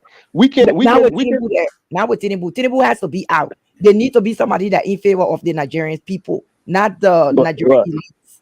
Right. Tinubu is a complete total control freak. He's being controlled by the West. So when you want to make change in a country, in an African country, the puppet has to go. The puppet cannot stay. Or else it will be the same old routine. And my thing is like, why? If somebody say I don't want you in the country, why are you forcing yourself to be there? They want to help them, but they don't want your help. They don't. Afrodamus, we don't want the kind of help that everybody knows about. I want you to sneak in and help me and sneak out. I don't want that kind of help. They just want to come and be amongst the people and build their military base and also. St. James, what do you think about when they were doing joint military training with the Ghanaian army next door to you? Well, they're trying to prop up Ghana, thinking that, us in the Sahel, we are afraid of Ghana. We are not afraid. Militarily, we are not. Trust me, I'm not looking for something serious with Ghana. I'm telling you, the Ghanaians people know it. When it comes to you know what's up, right? Squeezing, we know who can squeeze, right? So we're not afraid of Ghana. Whatever they're trying to do with Ghana, we've been cool, So I don't know. So that's why Akufo, he came to Burkina. I don't know what he was trying to do, right? Maybe he was trying to appease the situation, but we told him we had like 3 million of guys from Burkina living in Ghana. We will never attack Ghana. Same for Ivory Coast. We will never attack them, whether they choose to go with America or whoever, we don't care, but trying to bring our so-called, they're not our enemy, but trying to give your territory to the people that are now agreeing with us to talk about us, it's a problem. Yes. It's a problem. So that we will never let Russia in the Sahel talk about Ghana, Ivory Coast. Or no, that's not the kind of relationship we have with the Russians. No. So, Afrodamus, have you ever seen Russians on a TV talking about the kind of help they're providing to us? Have you ever heard? I have not. Okay, so that's the best relationship we had. So they don't talk about it. We know what we are getting from the Russians. We know, so they don't talk about it. They don't try to make somebody So Sir mad. James, even in the Sahel, right? Right. These quote unquote terrorists, okay, that are fighting. What is even their motive? What are they fighting for? Is it for territory? Like what is it? First, I remember in Mali they used to say Islamists, but Right. what is it really about? Well, basically, for Mali, it's a different case. But for us, you remember our former president, right? He used to be in bed with them, with the terrorists. Huh? Yeah, he used to be in bed with them, because they used to go to Mali and other country, and the stuff. You're talking about Damiba or no, before Blaise him? Compaoré. Oh, Blaise. Oh, yeah. Well, Blaise Compaoré used to, be active, like in Western, in Liberia and Sierra Leone. He was everywhere. So that's where Charles Taylor used to be. That's where he was based in Burkina under Blaise Compaoré.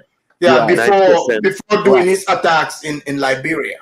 There is a part of me I'm ashamed of, and I'm being honest, because you say you were brought up in Sierra Leone. Yeah, and I'm showing some people from Liberia. My former president did some bad things. I'm not proud of. So maybe for us, we're looking at it like maybe it's a retaliation, because when we got rid of him and the new president was sworn into power, this is when our situation started. We never had a terrorist attack in Burkina, never. So when we got rid of Blaise Compaoré and then the new president came, I believe the president at that time said they came to him and they said, we want the same, treatment we had with previous president. Technically, they were able to come to Burkina, relax, and had a lot of homes. They have a lot of investment. They get to do whatever they want without being, stopped. And the president said, I don't think I would like to do that. I don't think I would like to let you go to Mali and go to other countries and do whatever you want and come back to my country because I'm providing space for you. I can't do that. I can't also give, because they ask for money, they ask for vehicles. The president said no. That's what the president said at that time. He said, no, I can't do it. Yeah, so in Charles Taylor's hearing at The Hague, he spoke very highly of Blaise. He said it was his friend. I still know. I know where Afrodamus. I know where Charles Taylor lived in Burkina. I know his house. I know people that. My mom used to have a driver that his brother was close to Charles Taylor.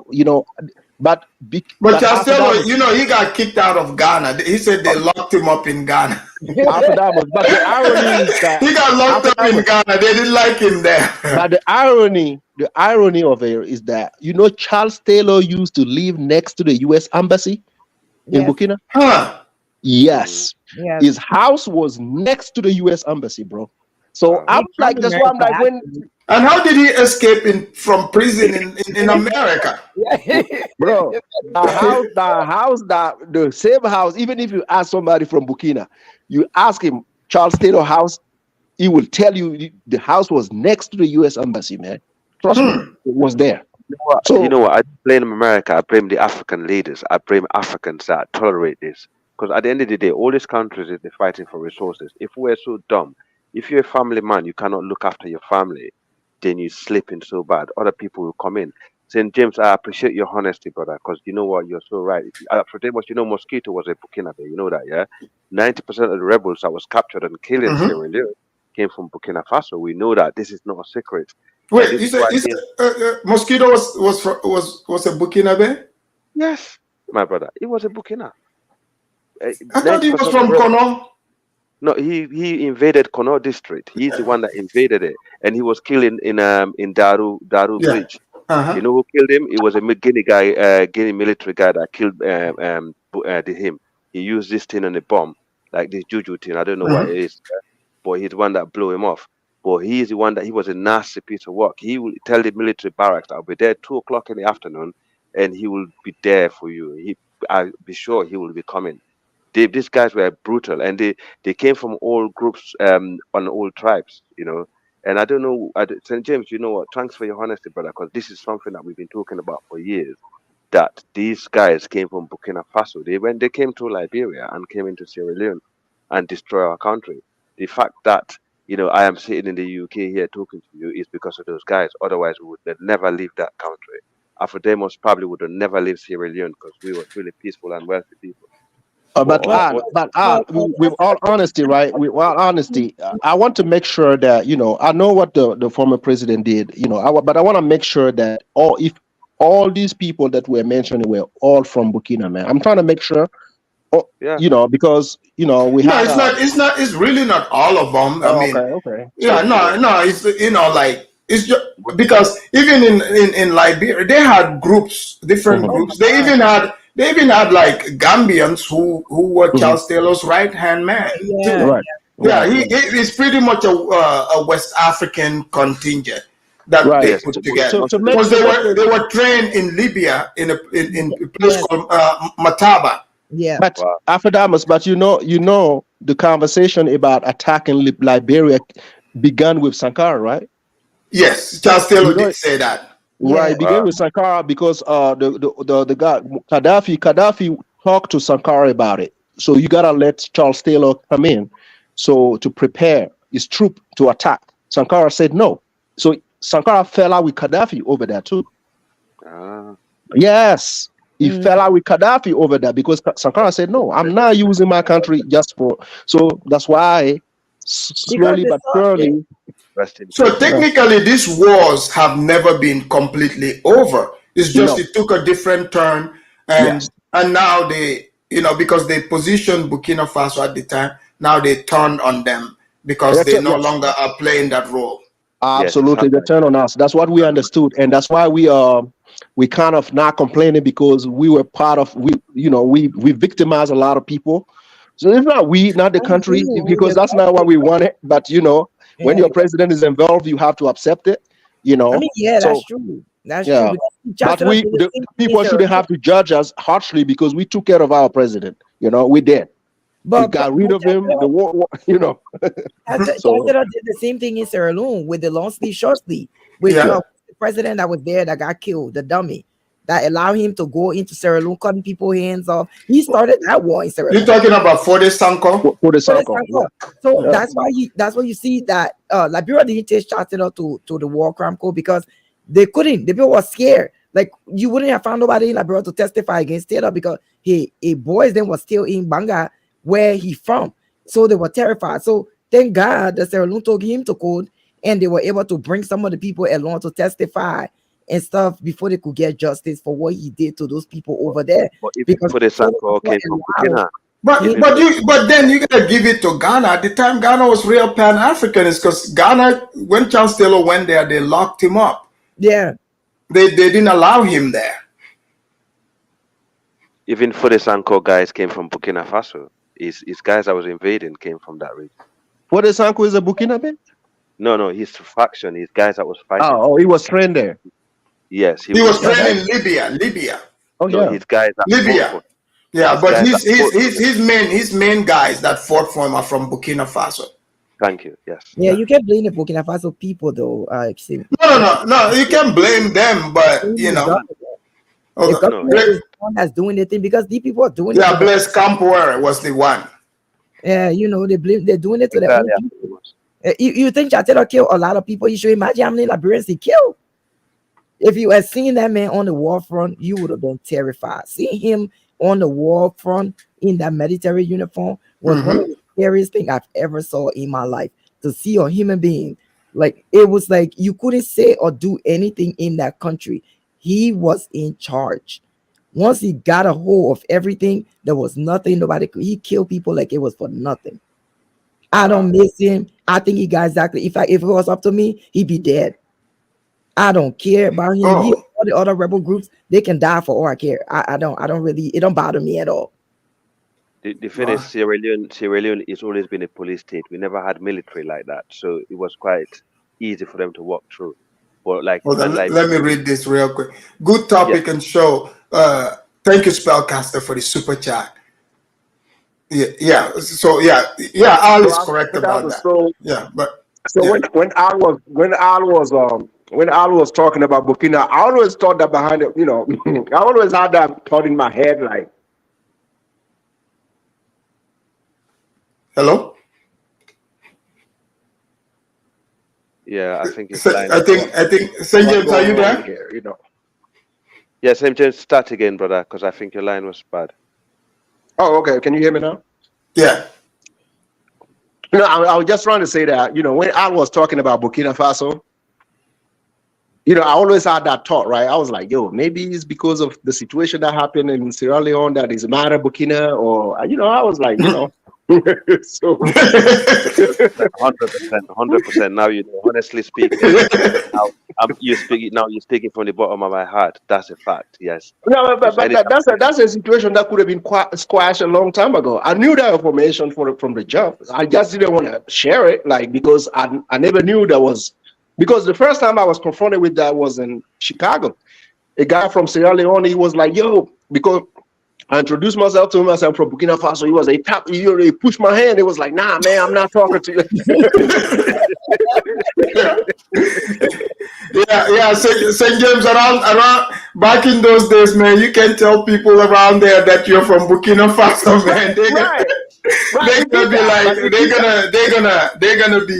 be like, what? Right. He did that.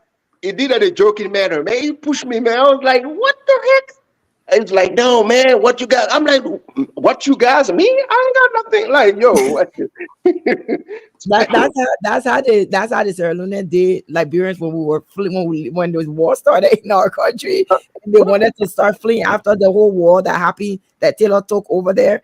And when the Liberians then were fleeing to Sierra Leone, the Sierra Leone was like, you can come here. No. Yeah.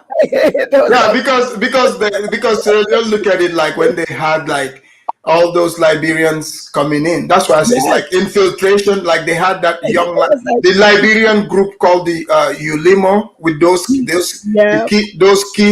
kids soldiers. Yeah.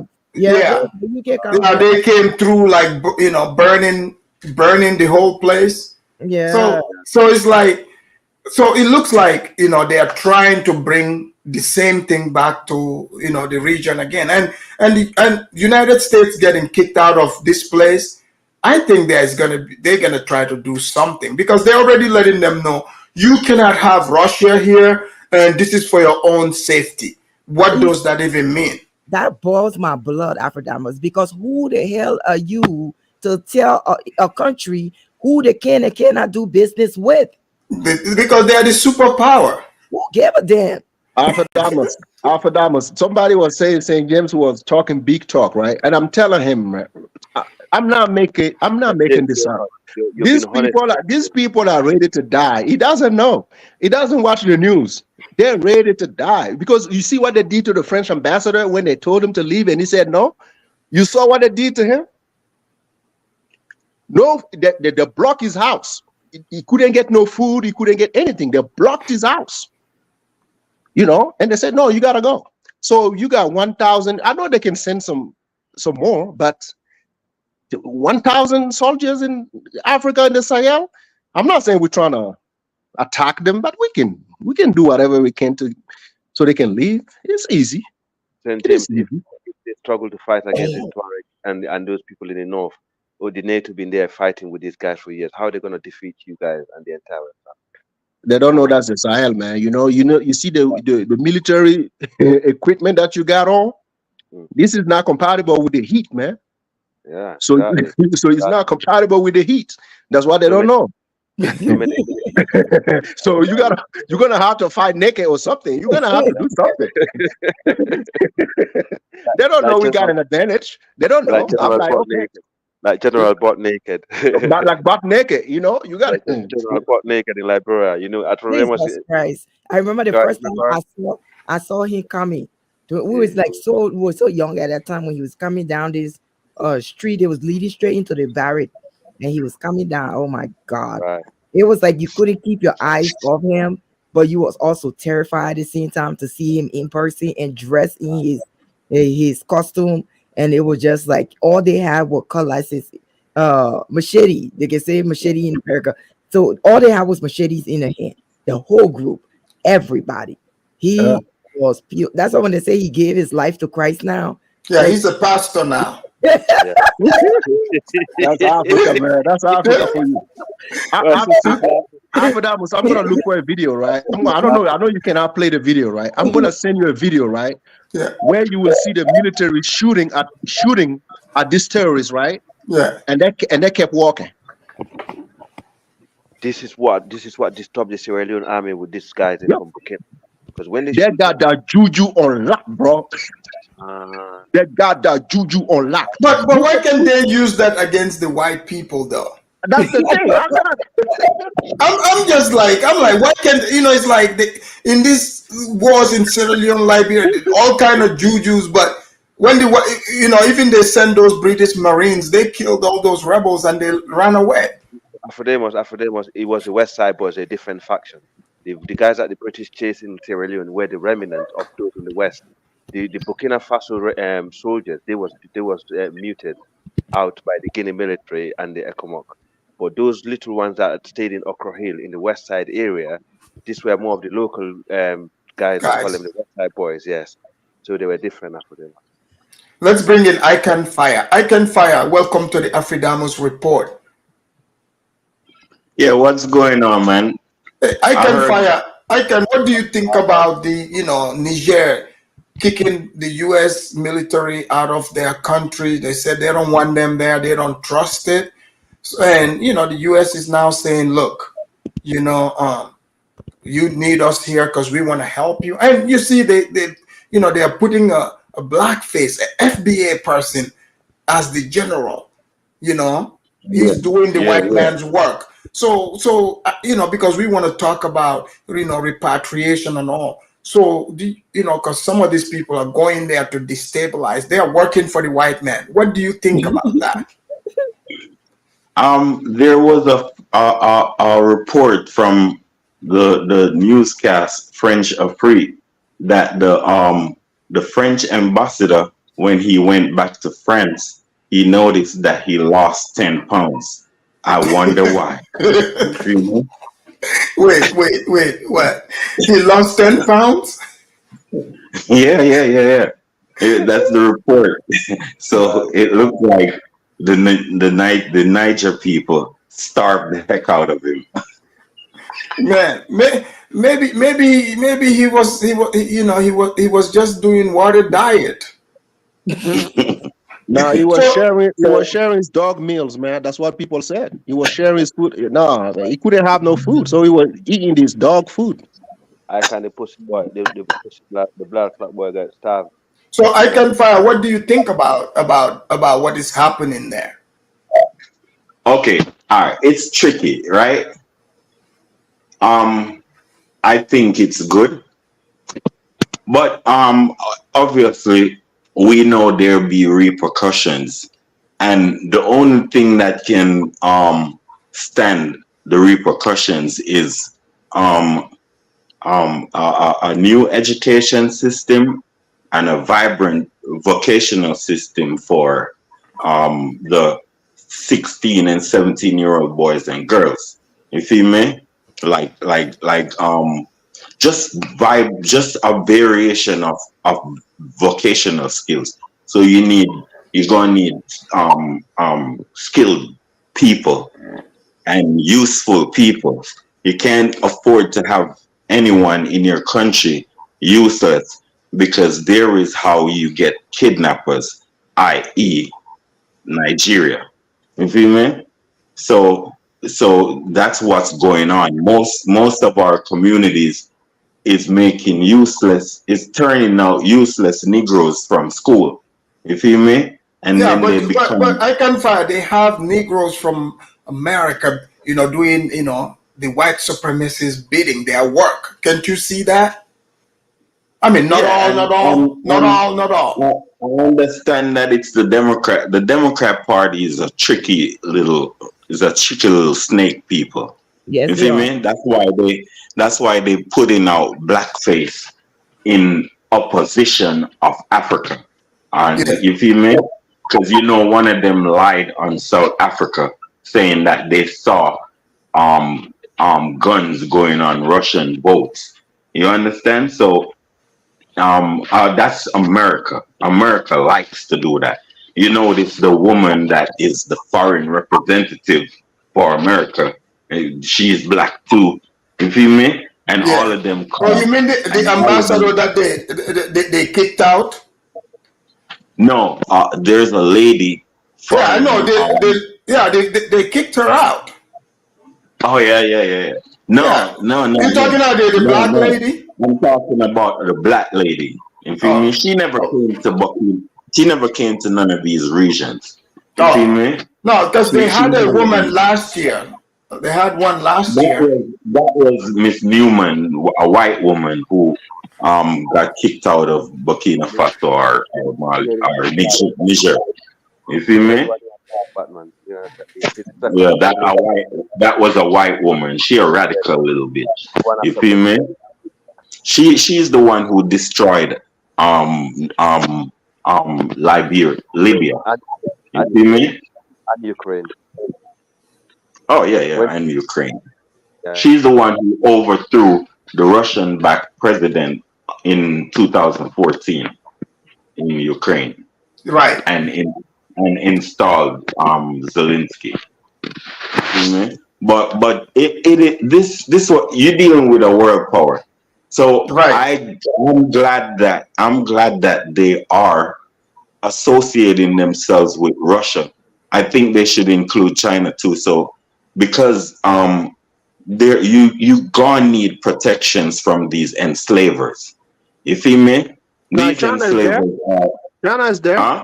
China is one of our best partner in the Sahel. They're there with the Turkish. Yes, They're there. yes. So I respect that stuff. I respect Ibrahim Traore. He's better than me. Seriously, like goddamn. You feel me? I want him to associate with North Korea more. You feel me?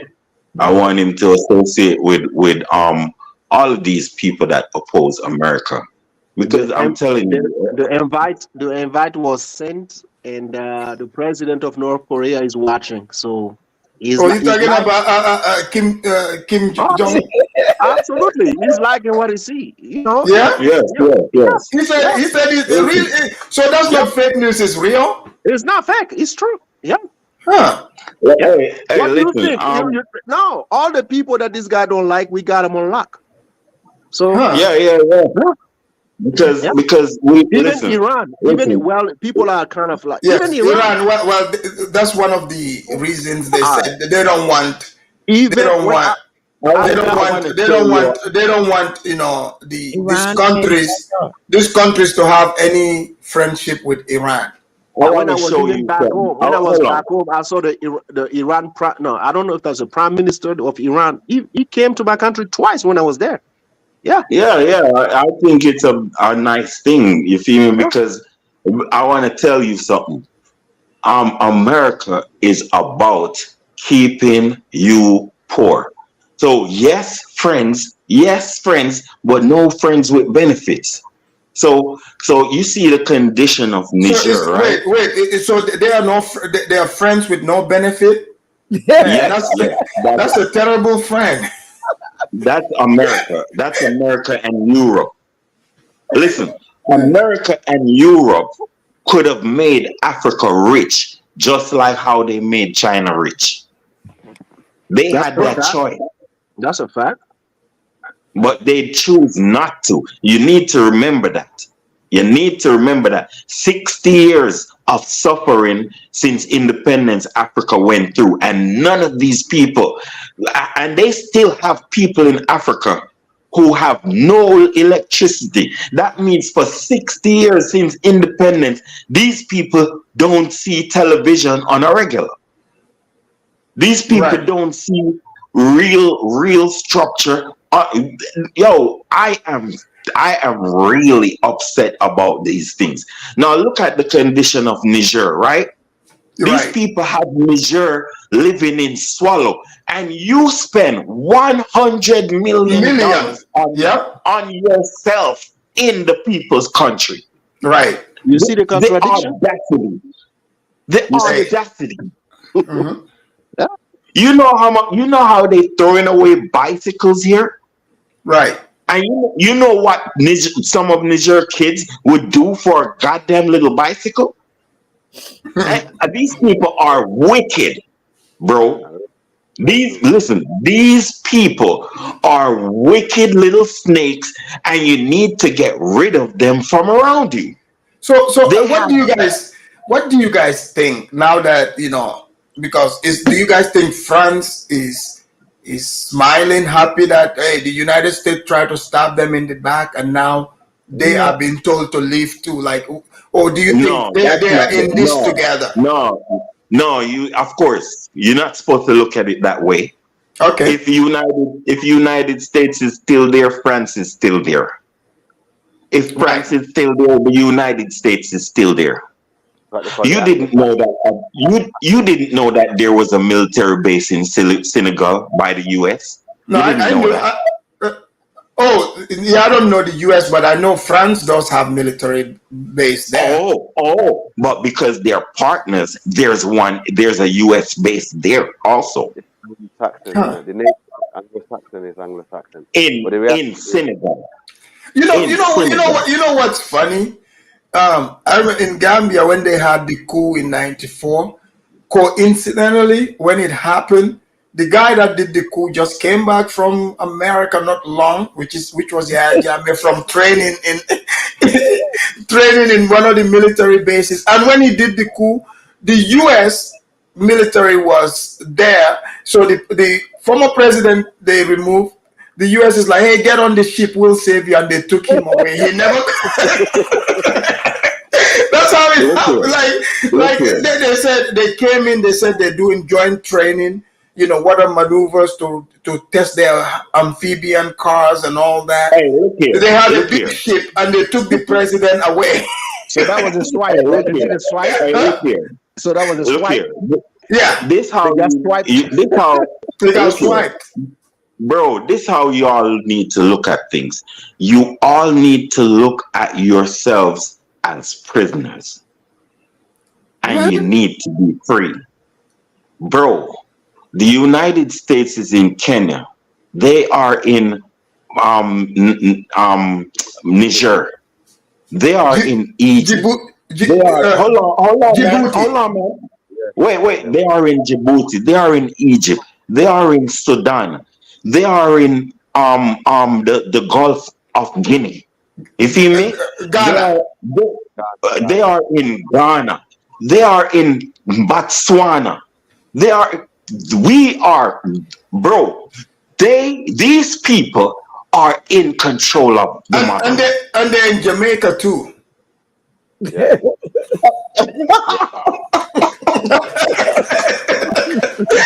They're in Jamaica, they're in Haiti. You know what? I gotta do a show about Haiti. I want to compare barbecue to General Butt Naked. I think Butt Naked would make barbecue look like a child. No. Hold on, man. Don't listen, man. Don't take this thing for a joke, man. No, I'm not joking. I'm just no. I mean, sometimes you get. Hold on, Mr. Butt Naked was a clown. You see me? He was a what? He had no idea what the hell he was fighting for. You see me? Barbecue is not the same thing. Barbecue is not the same thing. Barbecue to me is a man that he's not making America have any major control over his country, nor nobody else, but the Haitian people. Does he have what it takes? Does he have what it takes though? Does he have what it takes though? I don't know about the guy. Does he have what it takes? No, I don't know if he has what it takes. He like burning. You see me? Okay. I don't know if he has what it takes, You feel me? A lot of us, we don't know if we have. I don't trust him totally either. I don't know what he is. Me, I only trust Pan-Africanists and Okay, Black. speaking of Pan-Africanists, I can fire. You know, Senegal just elected a new young president that's a Pan-Africanist. He's got 2 wives. You know, and so you know, are you excited about the new Pan-African president with the new wives in Senegal? I am very excited. You feel me? I am sure we don't have a faggot president in Kenya, in Senegal. Sure of that. Lighten up on that word before. Yeah, lighten up on that word. Yeah, I haven't heard that in a long time, bro. Yeah, I'm sure we don't have a homo progressive apology. You feel me? Yeah. Yeah. We don't want no batty boy promoting any type of these things in Africa. You feel me? Yeah. So I'm glad the man has his 2 wives. I mean, they are fine. Jeez. My gosh, that Negro lucky. Shit. So are you envious or something? Do you want a situation like that, bro? Me? Oh yeah. Yeah. And I mean, that's a decent situation. I think the man is a gentleman. That's what's up, bro. I get you, you know. So you're a gentleman, you know. I get it. I think the man is a gentleman and worth respect. Absolutely. What he's talking about. It takes a lot out of a man to make sure both women understand one another. You know, they're there for the family. You know, but because you gotta be pleasing 2 wives, right? So that means. But hold on, Mr. Bokino. You know it's a lifestyle. So So it's not like you're getting women that don't have that culture. These women are in that culture, so they already know how to behave from the culture. Exactly.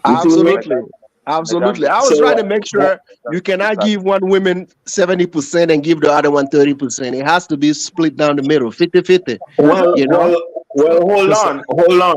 The man is the president. They can get anything they want now. Absolutely. You know, you just don't make one woman envious of the other. They have to be. That's a hair wife. That's a hair wife. It's always a hair wife. That's a hair wife. You know, they work together. You know. Yeah, but she has to respect the hair wife. Like they has to respect the hair wife. So they know order. Well, now they can start benefits, double time benefits for the children. You feel me? Double time.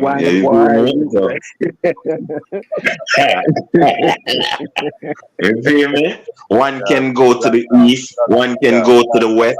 You feel me? Man, I can fire a savage. Yeah, man. He wild, bro. He wild with that. But you know, most of us, if you don't know, most of us, we were brought up like in those kind of communities, so it's nothing new to us, you know. So imagine the 2 first ladies visiting hospitals. You feel me? One in the east, one in the west, at the same time visiting hospitals and the children. Yeah, I guess. That would help to. That means lessen the amount of walking they do. You know, both. You know, they do. They meet in the middle. He might add a third wife. Yeah, they can go up to 4. They can go up to 4 or whatever. Add a third wife to his thing. So you never know. Like maybe a third wife will be. Listen, but that is basic though. But I think it's a win. It's a grand win for Pan-Africanism and all the haters in Afrodamus panel against Pan-Africanism. Now they are crushed. You feel me? I can see people first. Then I just try to give him all the praise. Yeah, let's see if he gets there and do that. No. Let me show you something that I'm that's why I'm like totally behind them. This man know that Usman Sanko is his reference from a long time ago, and he could have decided that, listen, I'm gonna lock this Negro up, you feel me, and put him where the sun don't shine. You feel me? And organize my own shit and organize my own thing, right? But what he did is pronounce this man prime minister.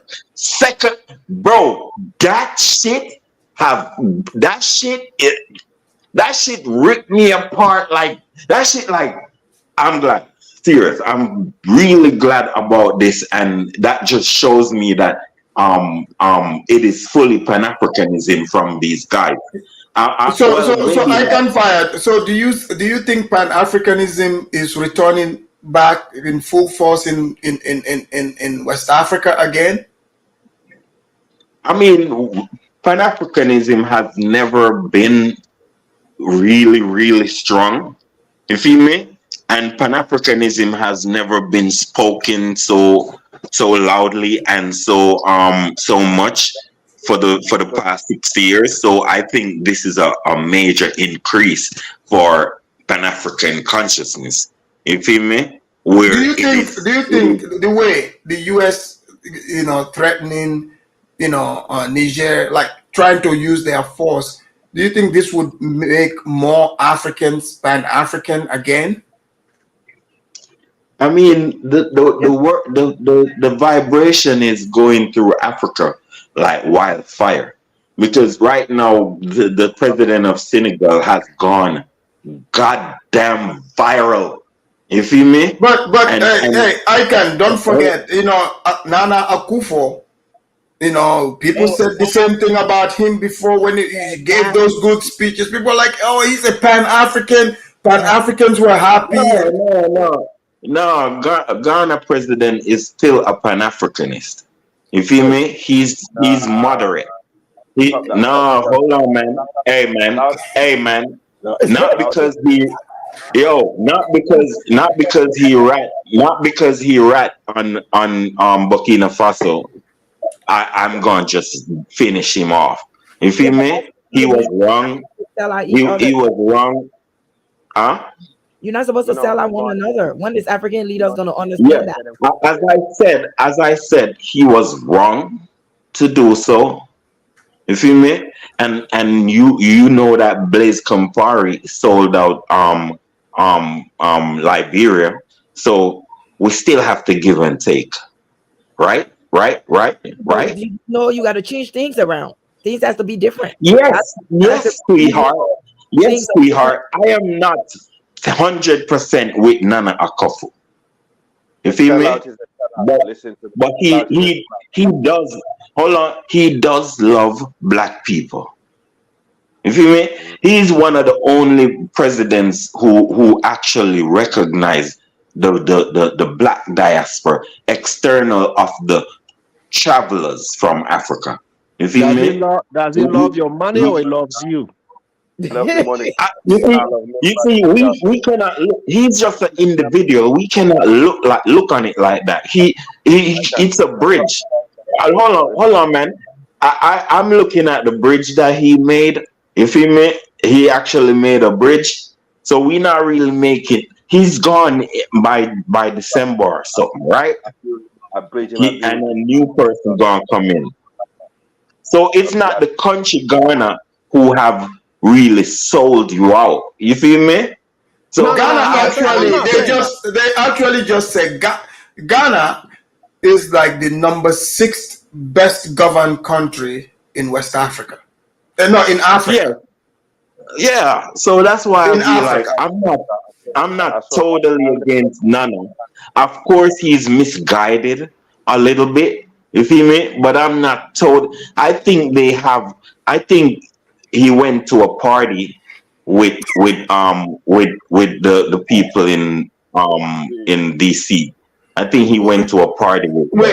Wait. Are you trying to say are you trying to say he was at P. Diddy's party?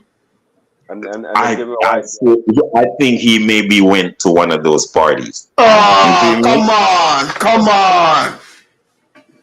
So they have him. Hold on, let me read this real quick. Eric B, thank you for the super chat. He said, Ghana's president is not a Pan-Africanist. He's a phony. The guy won't even sign the bill for anti-LGBTQ.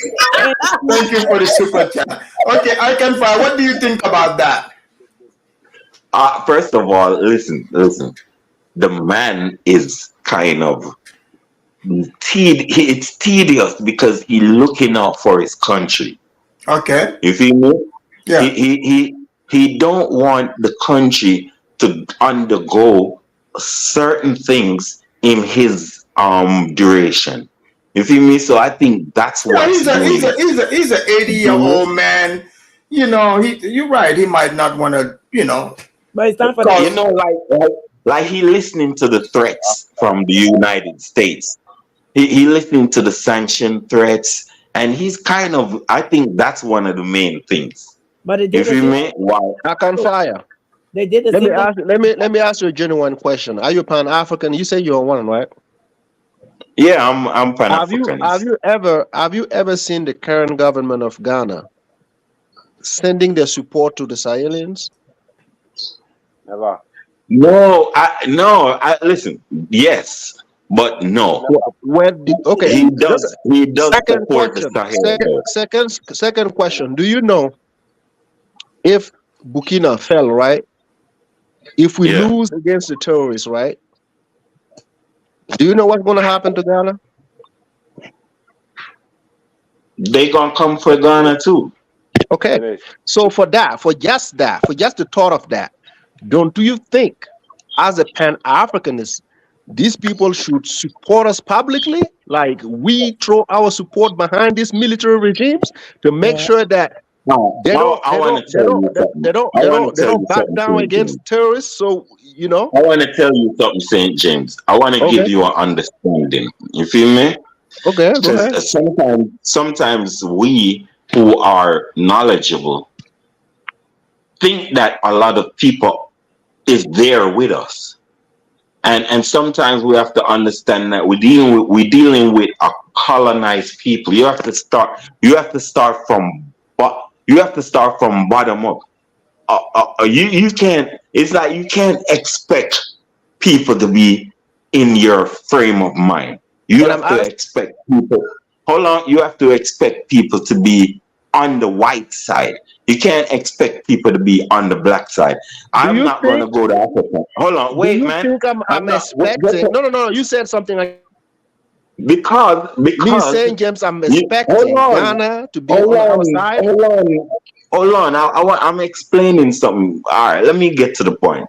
So I'm thinking that that Nana has built a big old church, right? He's built a big old church. He's building it, yes. So what that tells you about his mindset, that he is Christianized. You feel me? So he's actually not a full-blooded Pan-Africanist, because he wouldn't be Christianized. He would be pro-black, black consciousness, knowledge, all that stuff. But he's a Christian dude. And and because of Kwame Nkrumah, he have to understand black consciousness because by force. You feel me? So he's just integrating a little bit of consciousness in his actions because he's actually black. You feel me? So he's conflicted. But how he helped the Sahel is he never cut off the electricity from Burkina Faso. Now we don't get our electricity only from Ghana, bro. So that situation with Ghana is half of what we are getting with Ghana. But let me tell you something. So if that electricity get cut off, so we also have leverage. You understand that, right? Burkina has leverage. We can cut off a lot of things. Why you go there? I'm not talking about that. No. You. I'm trying to tell you something. And the explanation that you gave about Nana Akufo-Addo, this is for the Pan-Africanists. Our way of determining if somebody is whatever that you say Pan-Africanist or not in the Sahel, we don't even spend a second trying to guess that. The guy is not. Based on our book, is not. If for you guys he is, and is giving you guys goodies, and then you guys are happy, good for it. But for Yeah, us, I mean, it's not. what he did. No. I I'm just mean, giving you come my. on, what I'm he just did giving you was our wrong. answer. This is our answer, so everybody can be happy. I'm not trying to listen. You only speaking for If yourself, the Saint diaspora, if James. the diaspora You, is getting what they you want from the are guy, speaking for no, yourself, Saint Hold James. on, I it's can not fly. for Speak myself. I for can. Hold on. yourself. Hold on. Oh, I can. Hold Speak on. for your damn self, Saint We James. got a speaker. We got new speaker on stage. Judah, are you there? Is Judah there? Judah, unmute yourself. Going once, going twice. I don't know. maybe it's come back. Maybe it's Yeah, gonna come back. maybe he's gonna come back. Okay, yeah, sorry. Okay, go ahead, guys. No. I was just giving him because he said I'm speaking for myself. So Alphadamus. Yeah, you should speak for yourself. No. That's fine. But Alphadamus, if the Gambia, let's say the Gambia is being attacked tomorrow, right? Right. By the same terrorists that are attacking the Sahelians, right? Right.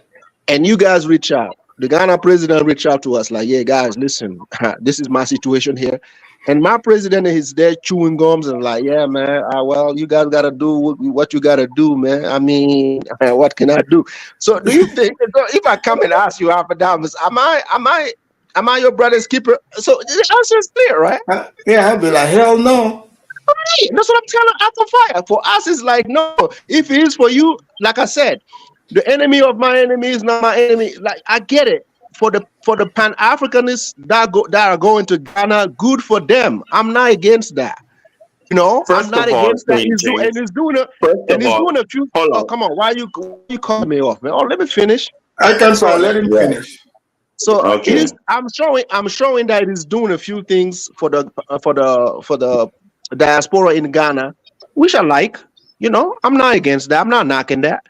You know, but based on our terms, it's different. We got a different. We got a different situation. So that's what I'm trying to explain to you. You know, and I understand and I respect Burkina Faso for the stance. Okay, I wasn't sure of Ibrahim Traoré when he took over from Daniba. I wasn't sure. I couldn't fucking be like, oh, it's best he take it over from Daniba. But do you know why though? Do you know why he took it? Do you know why he took it? Now I know. Okay. But at the time I didn't know. So I guess it maybe was the same thing for Nana.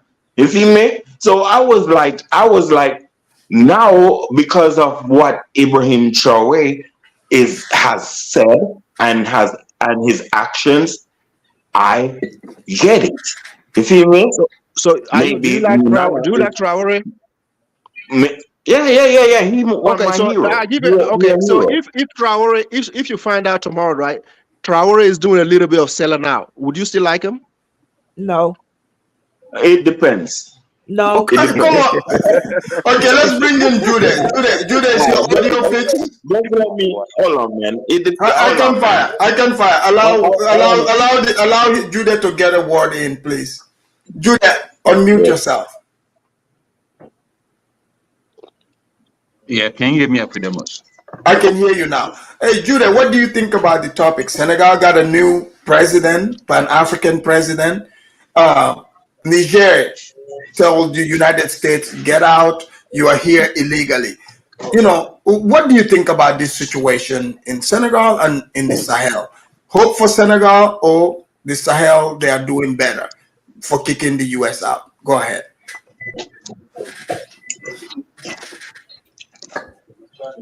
I'm sorry, my internet was down for a little minute. Did you ask a question? Sorry. Yeah, I said Senegal got a new Pan-African president, by the way, with two beautiful wives, and Niger told the United States they gotta pack up and leave because they are there illegally, and the United States is like, look, we're trying to help. You know, you can't have the Russians here. You know, basically threatening them. What do you think about this situation? Do you think this is going to make things better or worse? What happened in Senegal is let's call that a democracy in the first place. That is the only country in Africa that we have seen power actually moving from a president in power to a person that is not of the same political party. And we have actually seen a full handover. Well, don't forget Nigeria. Nigeria did it.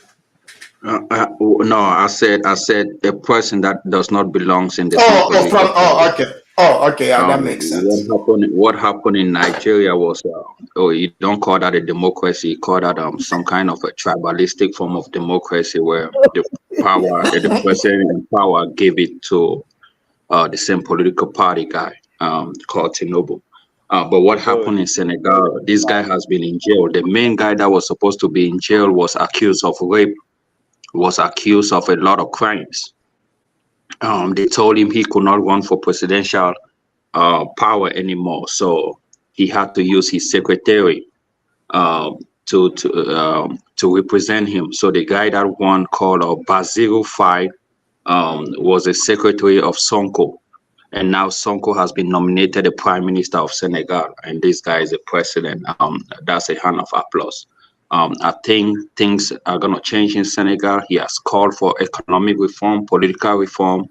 CFA might be that currency might be clean out of Senegal. They are hoping to create their own currency and a whole lot of different things. That's a hand of applause. Now, what is happening in did you say Niger? Niger. Yeah, well, it's the Sahel. Yeah, I heard the guy has chased out the United States of America. That's a good thing if they are doing and also Judah. And Judah, I want to remind you of this. You know what's weird? The AFRICOM that they have leading this is led by an FBA military general. He said they are there to help. So he's doing the white supremacist bidding. What do you think about, how they are using the blackface to try to infiltrate these places? You see, we have a Jamaican on the panel. It is always going to be Africans themselves, native Africans, to deal with the white man or take them out. It's not going to be the blacks that they call themselves the diaspora or all these things. These people work for the white man. They pay their salaries for the white man. That's why when they go to Africa, they are still attached to the white man. They go to their embassies, they do a lot of things. When they go to Africa, they still tell you, oh, I speak this, or they refer to America. So it's what unfortunate that we treat these people, these FBAs or African or the diaspora, as nationalities. Call them America because that's what they represent. You don't go by, oh, he's black, so he's that. No, you go by their nationality. If he has an American passport, if he was born, he's a nationality of that country, and he's gonna represent those people. Now, what is happening? Guys, hold on, guys. Let him finish. Let him finish. You can respond when he's done. Let me finish. I mean, all these guys from this panel spend a whole time talking while I was staying quiet. Right. Look, man, Niger has the right to do business with whosoever they want to do business with. It's an independent country, and I'm applaud them for that. I also applaud with the way they want to come up with their own currency, the Sahel Alliance. I also heard that Chad also wants to join that union, and I'm not so sure about Chad, but if they join, then that might be the failure of that that union that they're gonna have. But I'm not gonna talk more about what is happening in Burkina Faso, Mali, Niger. It's a good thing for Africa. I'm glad they break away from ECOWAS, and I don't want them to join. If they are joining, it means ECOWAS should suit their own benefit. They should suit, they should come up with some certain policies in place. Because ECOWAS is a sellout community, has been infiltrated by the Europeans, the Anglophone countries in Africa that we thought were independently stable, but now these people are dependable on Europeans. Without Europeans, they won't survive. That's why the Europeans have used ECOWAS to infiltrate them. They blame on Francophone countries, but they are the problem of what is happening on the African continent. If you say these people actually know what the problem is, how can you still force the Europeans to still come to Africa? And you know that Francophone countries want to break away from these people, and yet these Anglophone countries still go out and do business. Sometimes I feel like the Francophone countries are more radical. Hold on. I can find. Let him finish his thought. Then you can jump in. Exactly. I hate cutting people off, but it's high time they have to allow people talk, and then they can. But Afidemos, I'm not gonna stay long, but like I said, we shouldn't be doing business with diaspora or how you call it, African Americans or Jamaicans. These people still look up to the white man. The white man still protects them. In America, blacks are still being under colonization. They haven't got full independence yet. If you got full independence, you can run your own country. But you cannot put Africa.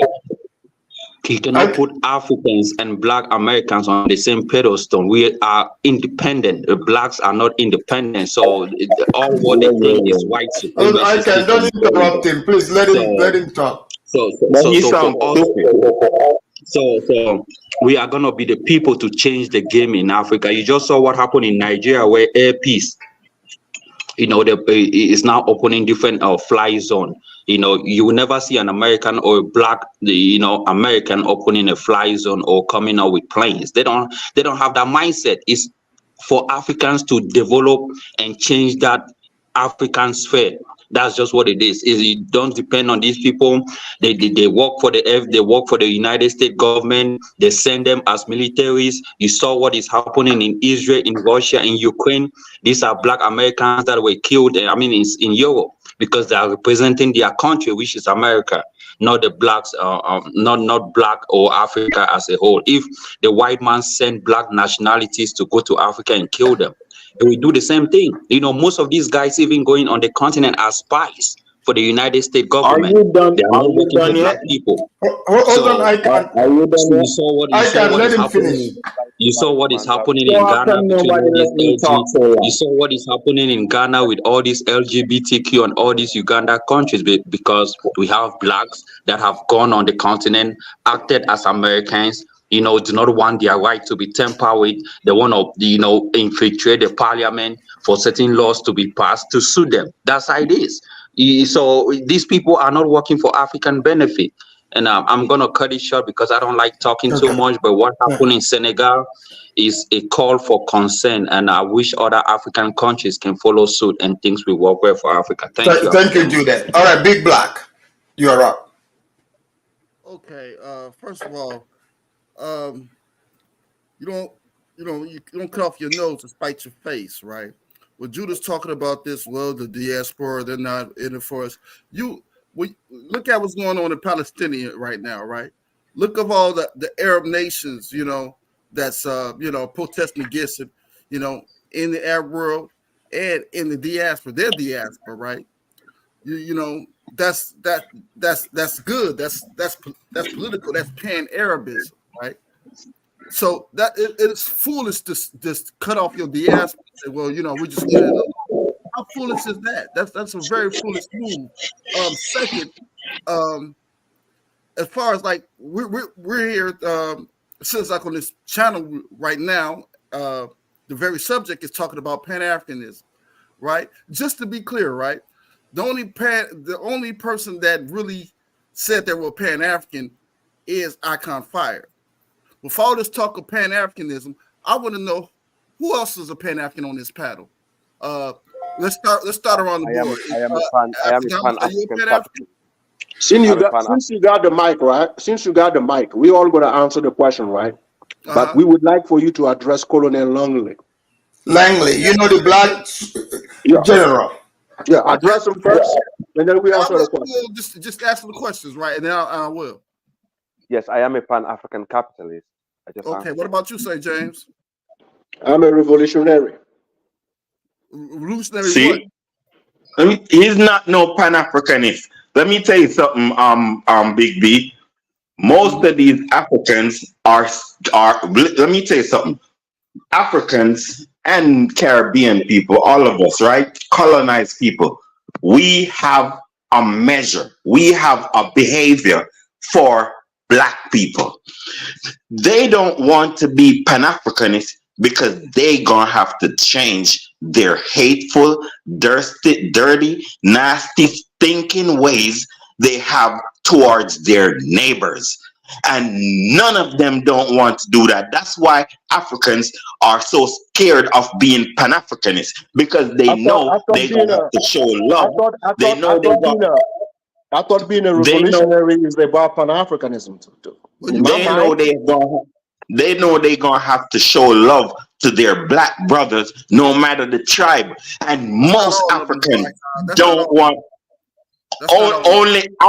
only Al, and Al is from a hateful tribe, but only Al is willing to uphold the name of Pan-African capitalism. You feel me? Yeah, we didn't go around the board. Let me ask Judah. Judah, are you a Pan-Africanist? No, man, I'm not a Pan-Africanist, but fuck that shit, man. He's a shame to Cameroon. Look, man. Pan-Africanism is a failed ideology that would never, things will never work. Yeah, but you glad about the president of Senegal? You're a hypocrite. Yeah, that's Is he a Pan-African? They didn't tell you he was. I'm hailing him because he's African first and foremost, and that's what I'm saying. Burkina Faso president declared outward that he was a Pan-Africanist, and Senegal president and prime ministers have declared that they are Pan-Africanists. And I support him for that. I never said I don't support him. You are just asking me just one question. You don't even know behind my answer, and you already. No, sorry, you do support him, and I do think you're a Pan-Africanist. It's just that I think that most Africans are scared of the title and scared of what comes with it, because they have to change their attitude. You feel me? All this hateful behavior towards their own blackness that they're walking around with, all that shit got to change. I can fire. I think Pan-Africanism as an ideology is not clearly defined.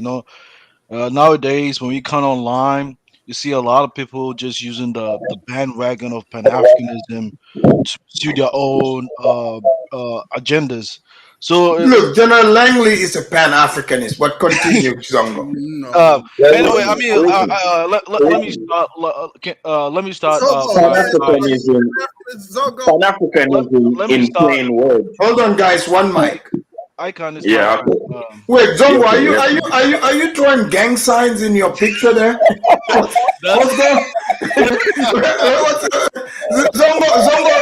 Zongo heard you guys talking about Ghana and Nana Akufo. He went and took a picture to let you guys know. They're not about to play that. But continue, Zongo. What's going on here? Zongo is FBA. I got one more. That's the FBA influence.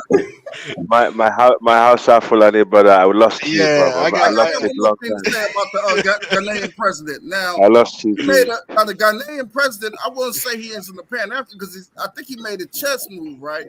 Then he bring the decision to the Congress and let the Congress decide if they were going to go in and help.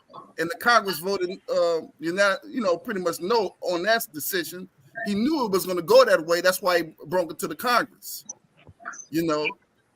So I think that was a chessboard decision on his part, the Ghanaian president, to say, "Hey, I'm gonna bring it to the Congress."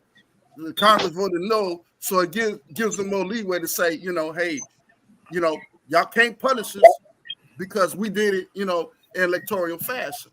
So I think that was a chessboard. Man, Zongo? I can't. This picture, Zongo. Did you join a black gang now? Zongo, Zongo, are you part of a That's the peace sign, though. That's the peace sign. Why are you trying to like link that sign to a because dating you were in the sign? chat calling me a conspiracy theorist, but Zongo, what do you want to add on Zongo, to this show? Go ahead. Zongo, Oh that's the well. blood. Oh well, that's the peace sign. Anyway, first of all, Afradamas, greetings to you. Greetings to your incredible panel and greetings to the chat. Right. Uh, Great show. I like the today's talk show. The humor part, as usual, has always been interesting. Keep on doing the same thing. As far as like General Langley is concerned, I mean, Afradamas, and the panel and the chat.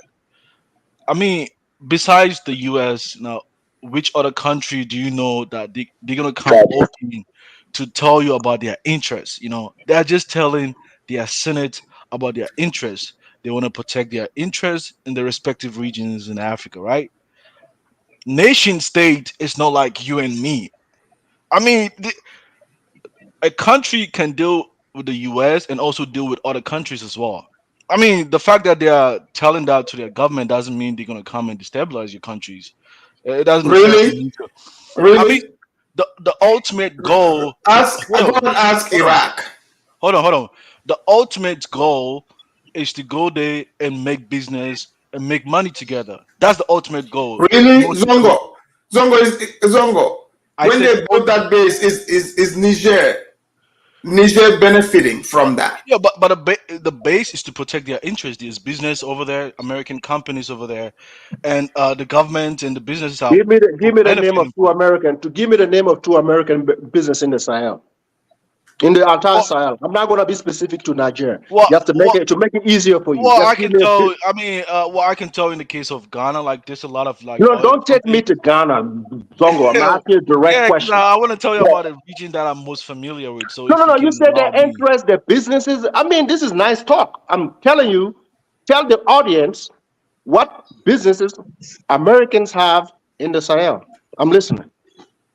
So like, okay, wait. So if the USA's they want to make sure Afrodamus alone. Hold on, Afrodamus alone becomes my number one friend, and excluding St. James. Is there a problem for them But saying wait, that? Zongo, It for doesn't mean example, right, Zongo, it doesn't mean. if someone says to you, right, Mhm. I don't want to be friends with you.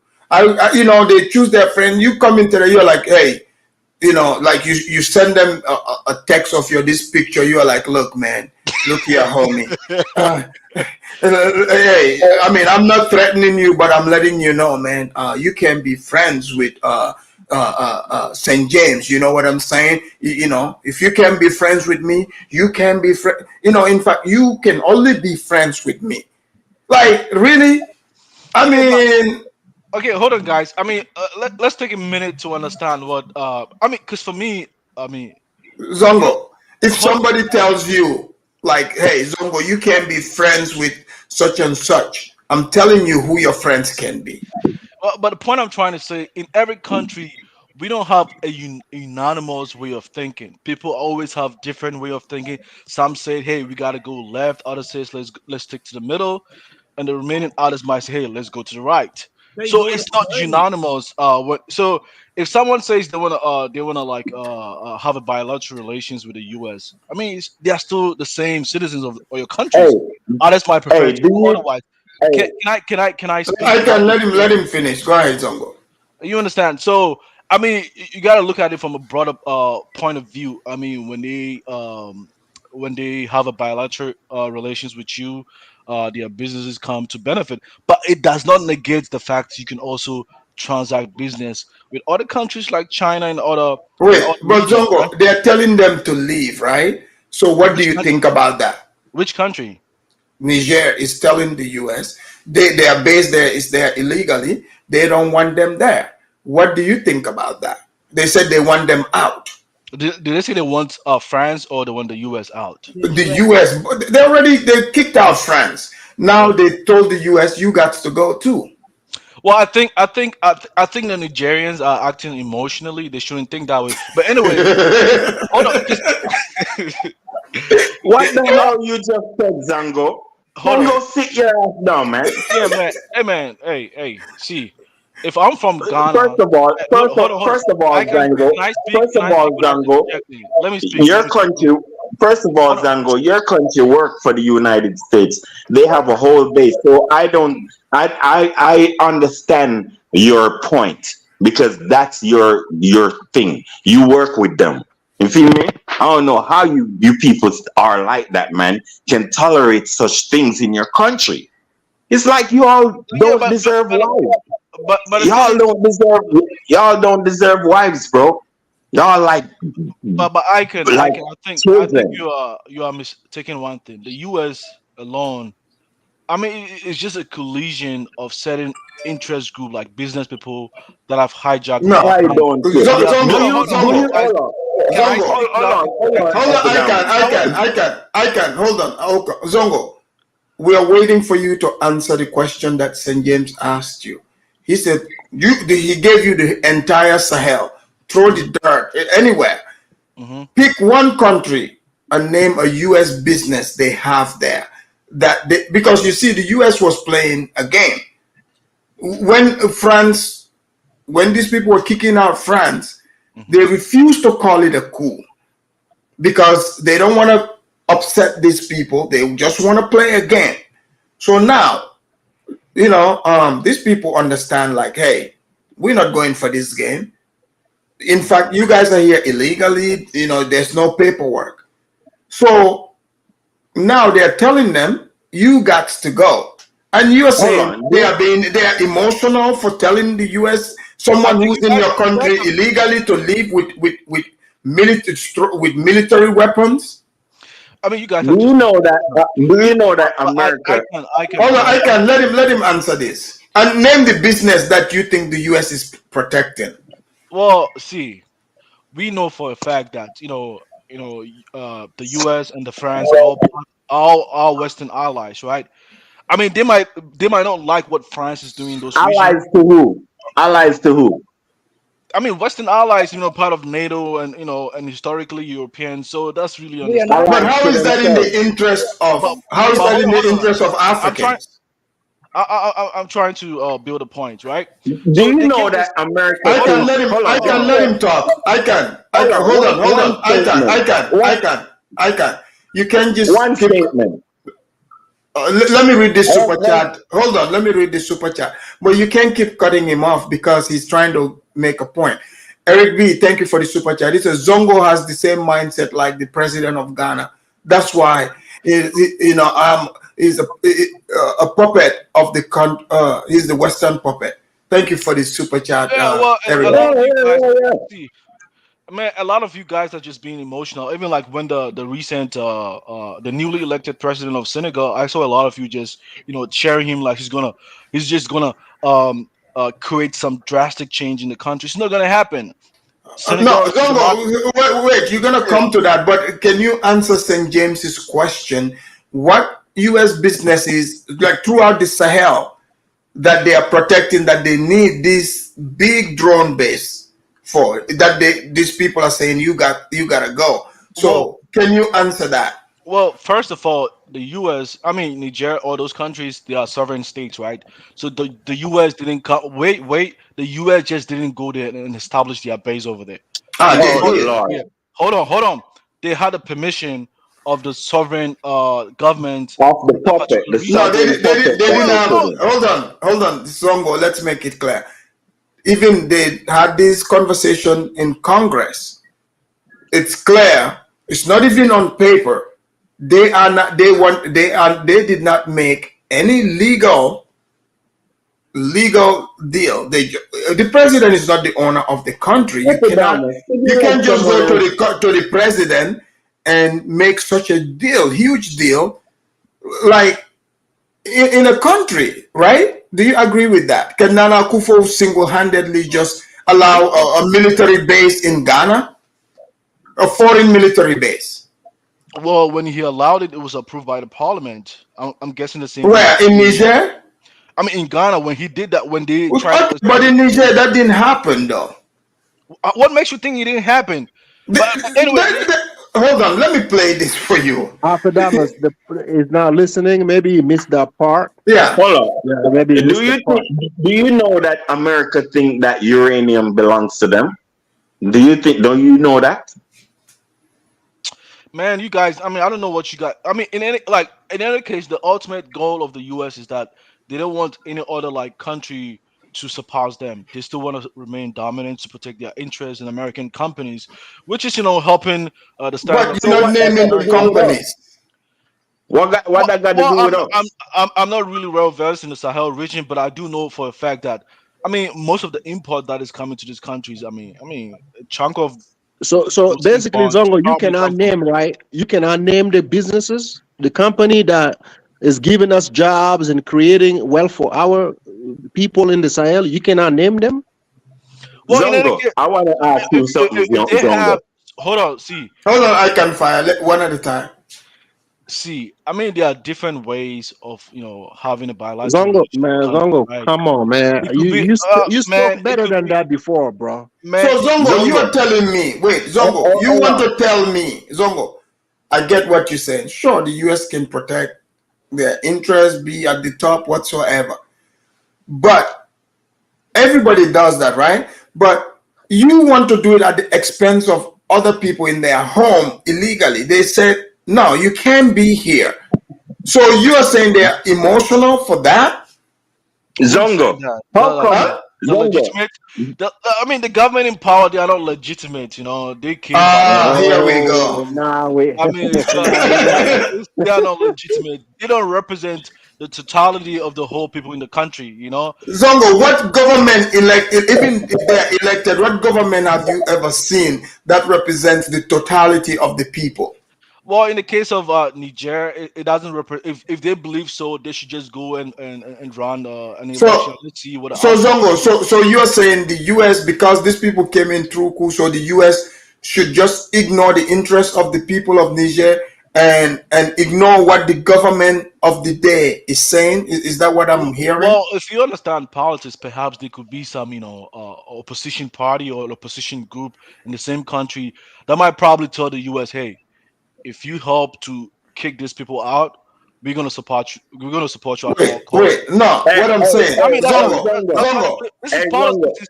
how Politics is come not an all, honest game. It's not an honest game. how come all, how It's come dead all in of a game. so sudden Zongo, hold on, hold on, man. How come all of a sudden your cocoa got it getting diseases? What happened? Well, you gotta blame the country. You don't blame. I mean, foreign powers. Why do you have to You blame? you need to kick out that US base because they are the ones who do it. They are See, the ones who did so it. let me ask you guys a These simple people, question, listen, right? these Let me ask you people I guys a know can that simple fire. question. you Let him listen. talk. Let him talk. I can fire. Don't cut him off. Let me ask you guys a simple question. I suppose each and every one of you guys stays in the U.S., right? You understand like the whole how we have states and different counties and stuff like that.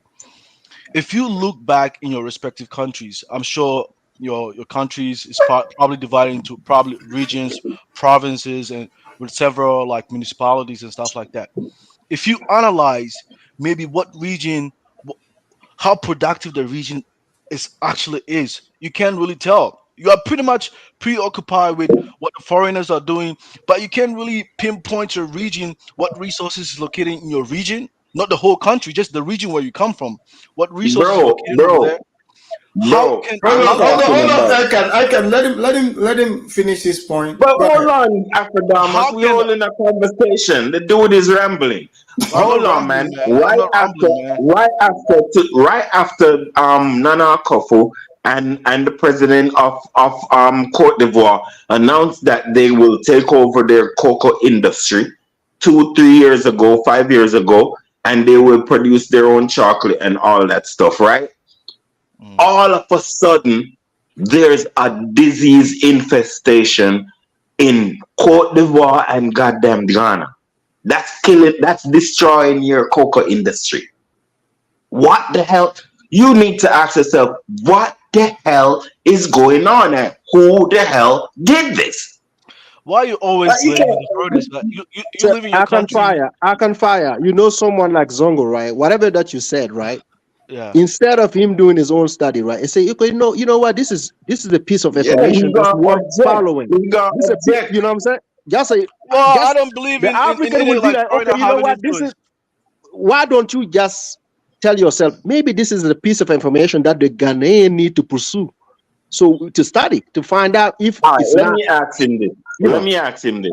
So, Zango, you think that America and France is behind the terrorists that's doing Burkina Faso, Mali, and Niger? You think America and France is behind it? I And mean, Europe? I have no knowledge. If they're using their weapons, I mean, then you can draw a linkage between. Man, be okay, quiet, the man. linkage You was little drawn. hypocrite. Zongo, the Man, be linkage was quiet, drawn. man. So you guys don't want to No, see the evidence. hold on. See, St. James. Let me deal with this dude. Man, be You quiet, guys man. don't You're a wanna. little You hypocrite. guys don't want You're a little opposing views. hypocrite. You know. Hold You don't want opposing on. views. You Zango. You a little hypocrite. And you need to tighten up, man. Africa is in a real dangerous position. Africa Man. is in a dangerous position. We don't need no sideways Negroes. You see me? Zongo. You guys have things no. are You guys things have are no happening. knowledge. You guys have Things no are knowledge happening. of how the Zongo. economy Things are works. happening in your face. I respect your opposing In views. the terrorist, I respect your dude, in the opposing views, but terrorist it has to zone. hold water, Guys, right? one mic, guys. So we can hear what each is saying, please. After I You guys can have come no in. knowledge how economy works. You know. I mean, something happened to the cocoa industry. All of a And sudden, you you do? want to blame it to the outsiders. You gotta blame the stakeholders within those industry. But I live in Zongo, Wolf Town. I don't deal with the cocoa. My interest has nothing to do with the cocoa. You have to ask the folks in those industries. but Zongo, Listen you to have this. not answered. You have not answered St. James's question. Zongo, you You say Afrodamus, can accused. you? Go ahead. No, Afrodamus, you see, what Zongo does understand, right? I respect opposing views, right? But your views has to hold waters. When you get a direct questions based on what you are just declaring here to the audience to listen to, and I'm challenging your views. I'm telling you, give me just two company in the Sahel. I didn't want to stay in Nigeria. You came with Nigeria. I said no, the entire Sahel. So you couldn't get me that piece of information. But you say we don't like opposing views. I know one What is company. the view that you're bringing here? I know one company. And after that I know was, one Yeah, but company. I was trying. hold on, Hold on. one second. And See, I was trying when to side. After that was asked you, do you know their presence in Nigeria is illegal? You try to defend that. So give us the same people are telling you. I'm not trying to defend that actually. No, What I'm but saying is that, opposing view has to hold waters. but hey, It has to hold waters. Hold on, guys. Okay, Hold on. what you saying? St. Hold James, on, can hold I on. tell you two countries? What you Can I saying? tell you two companies? Hold on. No, hold I on, can. hold I on. can hold on. And I can even talk. Let other I people. can. You gotta let them talk too, please. What you're Thank you. saying doesn't mean it's factual as well. If they establish their drone base over there, it means someone gave them the approval to do that, and the person has to be someone from the country. So That why are person you was blaming? Why are you blaming the the foreign former person doing that? Zongo, and then you're right. That's why when you listen to the press conference, they said they have laws in that country. If the president himself didn't go through parliament to let you guys in, that means it's not valid. Hold on. Let's hear this. Hold on. Let's hear from. Hold on. Let's hear this. Wait. Let's hear this. Give me a second. From the Sahel region, U.S. officials traveled to Niger to express concerns about the country's potential development of ties to Russia and Iran before the ruling junta revoked an accord governing the roughly 1,000 U.S. military personnel there. The Pentagon said it was seeking clarification about the way ahead. Niger said it had revoked with immediate effect its military accord with the U.S. that had allowed Pentagon personnel to operate on its soil. First, it was the French, and now it is the Americans. What's really going on in Niger? Let's find out in our cover report. Niamey was slowly acclimatizing to the pushist rule after the junta took control, when the military jolted it with the announcement that the US military presence is no longer justified. The announcement followed high-level talks with US diplomatic and military officials this week. On the choice of diplomatic, strategic and military partners, the government of Niger regrets the desire of the American delegation to deny the sovereign Nigerian people the right to choose their partners and the types of partnership capable of helping them to truly fight against terrorism. All right. So Niger, like you said, the U.S. is protecting itself to be top, to stay in power. Niger said they're a sovereign nation. They get to choose who they want to partner with. What they are choosing those who help them, that people that are in their interest. You heard it. So does Niger have the right to decide who they want to associate with? Absolutely right. Yeah, they have every right to decide. But if you heard the journalist what he said earlier, he said they are revoking the accord. It means there was an existing agreement between both. Okay, even if there's agreement, can you terminate an agreement with somebody? Yes, you can terminate. So the idea that you saying like they established those, the agreement came in existence illegally, it just doesn't hold any factor. Let me show you another. This is from let me show you straight from the U.S. Congress itself, because you do realize they use the word Pentagon, meaning this is not a deal that was done through U.S. Congress. You do. I don't know if you understand. This has to do with Niger. We are speaking about Niger. You are conflicting two different sovereign countries. Sir, if a sovereign Zongo, hold on. Zongo, United States. The reason why they brought these people to Congress to question them, they cannot go. This is not a legal thing for them to do. You cannot just go set up a U.S. military base without Congress approving it. That's the whole point I'm making to you. Yeah, but that's illegality. Let me kill the whole argument. Let me kill the whole argument. Illegality on the side of the American democracy. Let me kill the whole argument. Zongo, do you know why it was easy? Why it was easy for us to kick the French out of our country? Do you know why it was easy? Thank you. Just tell me no. Do you know why it was easy to tell them to go in the left? You know why it was easy? I'll answer that, and God want to talk to Afrodamus. Yeah, but the thing is, I was even speaking. Oh yeah, that is here. No. Yeah. Do you know why it was easy? Do you know why it was easy? Be done with that now, guys. One mic. Yes, legally. You know why it was easy? I don't know unless you tell me. Tell me. Because we never had an agreement from country to country. French and Burkina, never. We don't have those. That's why we're telling you, in order for a foreign base to be in your country, it has to go to parliament. So when the president leaves, we still have the paper trails. The French will take it to the parliament, and we will take it to our parliament. Both sides have to do that. So if that don't happen, the deal is void. That means tomorrow I can just wake up. Any president can wake up and say, we don't want you here. That's what that means. So instead of blaming like the foreign government, why don't you blame your leadership? Because they're not blaming anyone. They're telling them to leave. Nobody's blaming anyone. Drango, you're my brother. I'm really disappointed on how you approach this today. And for you to, you know fully well. I know you're from Ghana. But you know fully well, me and your people are suffered under these people's hand. Zongo don't know that.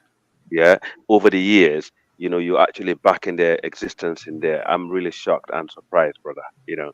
That's my take on this. But I would sit back and listen. I'm gonna let someone. Let's bring in Dad. Dad has been waiting.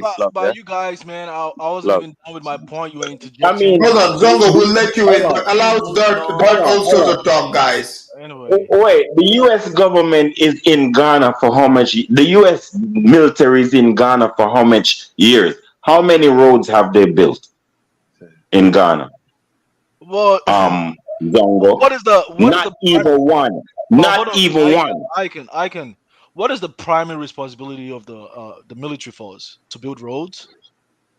Well, I don't care. It's either they're helping you or they're taking your country hostage. What you're talking about. It's either they're taking you how nation state actually operates. You know, Because they taking your country hostage. That's the only other thing so they if I could sign do. an agreement with a military force, it means they have to come and build roads for me, or they have to just help in in in in Of in, course, if I if in bolstering if the I have my military of country, my own country. if I have my country and I'm gonna let another military in, they have to do what I say and they have to benefit my country. Or else you ain't coming in my country. Well, that's dependent on the agreement enshrined. I mean, the contract. You know, you can't just All go right, in. let God talk. Let God talk. I'm disappointed in you, Guys, you don't Zongo. have to be disappointed. Zongo has the right to make his viewpoints, but But you guys allow are just talking Dart about. also to talk because we've been here over Okay. little over 3 hours. Let's allow Dart to chime in. Yeah, I've been quite patient today and not jumped in emotionally as well. But never mind. Um, quite a couple of points that I wanted to talk about. I'm gonna ignore Zongo's trifling legalism behavior as well because it's been trifling. So I'm gonna ignore that because we have a saying. Yeah, Jemme says some people are educated illiterates as well. So, but we leave that there. Um, the Senegal situation, it just goes to show that despite all the naysayers, Pan-Africanism seems to be the motivating block to kind of produce these revolutions that we have on the ground as well. Yeah. Pan-Africanism is still moving as well, at least political Pan-Africanism, that It's spirit of strong. Africans gaining complete independence, it's still what's motivating people on the ground to produce these revolutions we're having as well. Strong, my youth. So I'll address that. As regards to how we move forward as well, I kind of like this new president. I'll give them all the best.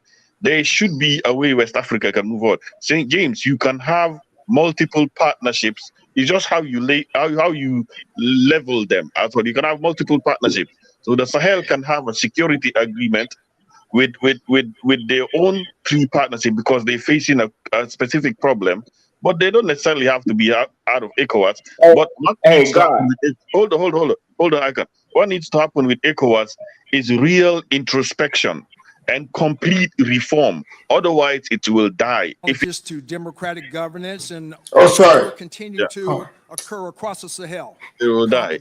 As for regards to this situation, regards to this General Langley as well, one thing I'm going to say, we have to be careful because there's different types of Pan-Africanism that has shown up on the internet, right? So we have to be careful of Black American Republicanists that say they are Pan-Africanists too. You have to be careful of them because you can get people like America First Rifleman and all these other people. Why you gotta pick on people, man? Okay. I'll not pick on them. No, you're right. No, you're right. You have Brandon and Hold on. you have Brandon. Hold on. Don't pick on the people who are not here. Hold on. I will not. Hold on. Dart. Hold on, Dart. 1 second. Let me just play this short little clip. So this would show what the U.S. Congress questioning this whole thing. Africa is not. Yeah, you have to watch them. Wait. Essential. African partnerships are critical for the Department of Defense to maintain its technological edge, accomplish its geopolitical and strategic objectives, and power our futures. March 16th, 2023, Secretary. So they are settled. Hold on. A model of resilience, a model of democracy, a model of cooperation. 1 year and 1 day later, Dr. Wallander, the spokesperson of the Nigerian military, He's trying not to laugh, but here. Amadou Abdurrahmani says, quote, the American presence in the territory of the Republic of Niger is illegal. So, Zongo, did you guys hear this? Yes. Did you guys all hear this? Yep. Zongo, you heard it? Yeah, he said the spokesperson said that it is illegal. Because they have the evidence that it's illegal. Zongo, because they have the evidence that it's illegal. Go watch. Zongo, do you even follow? Are you familiar with the way politics work in the United States? Yeah, I understand. Do you know? Like they have Senate hearings, they have Congress hearings.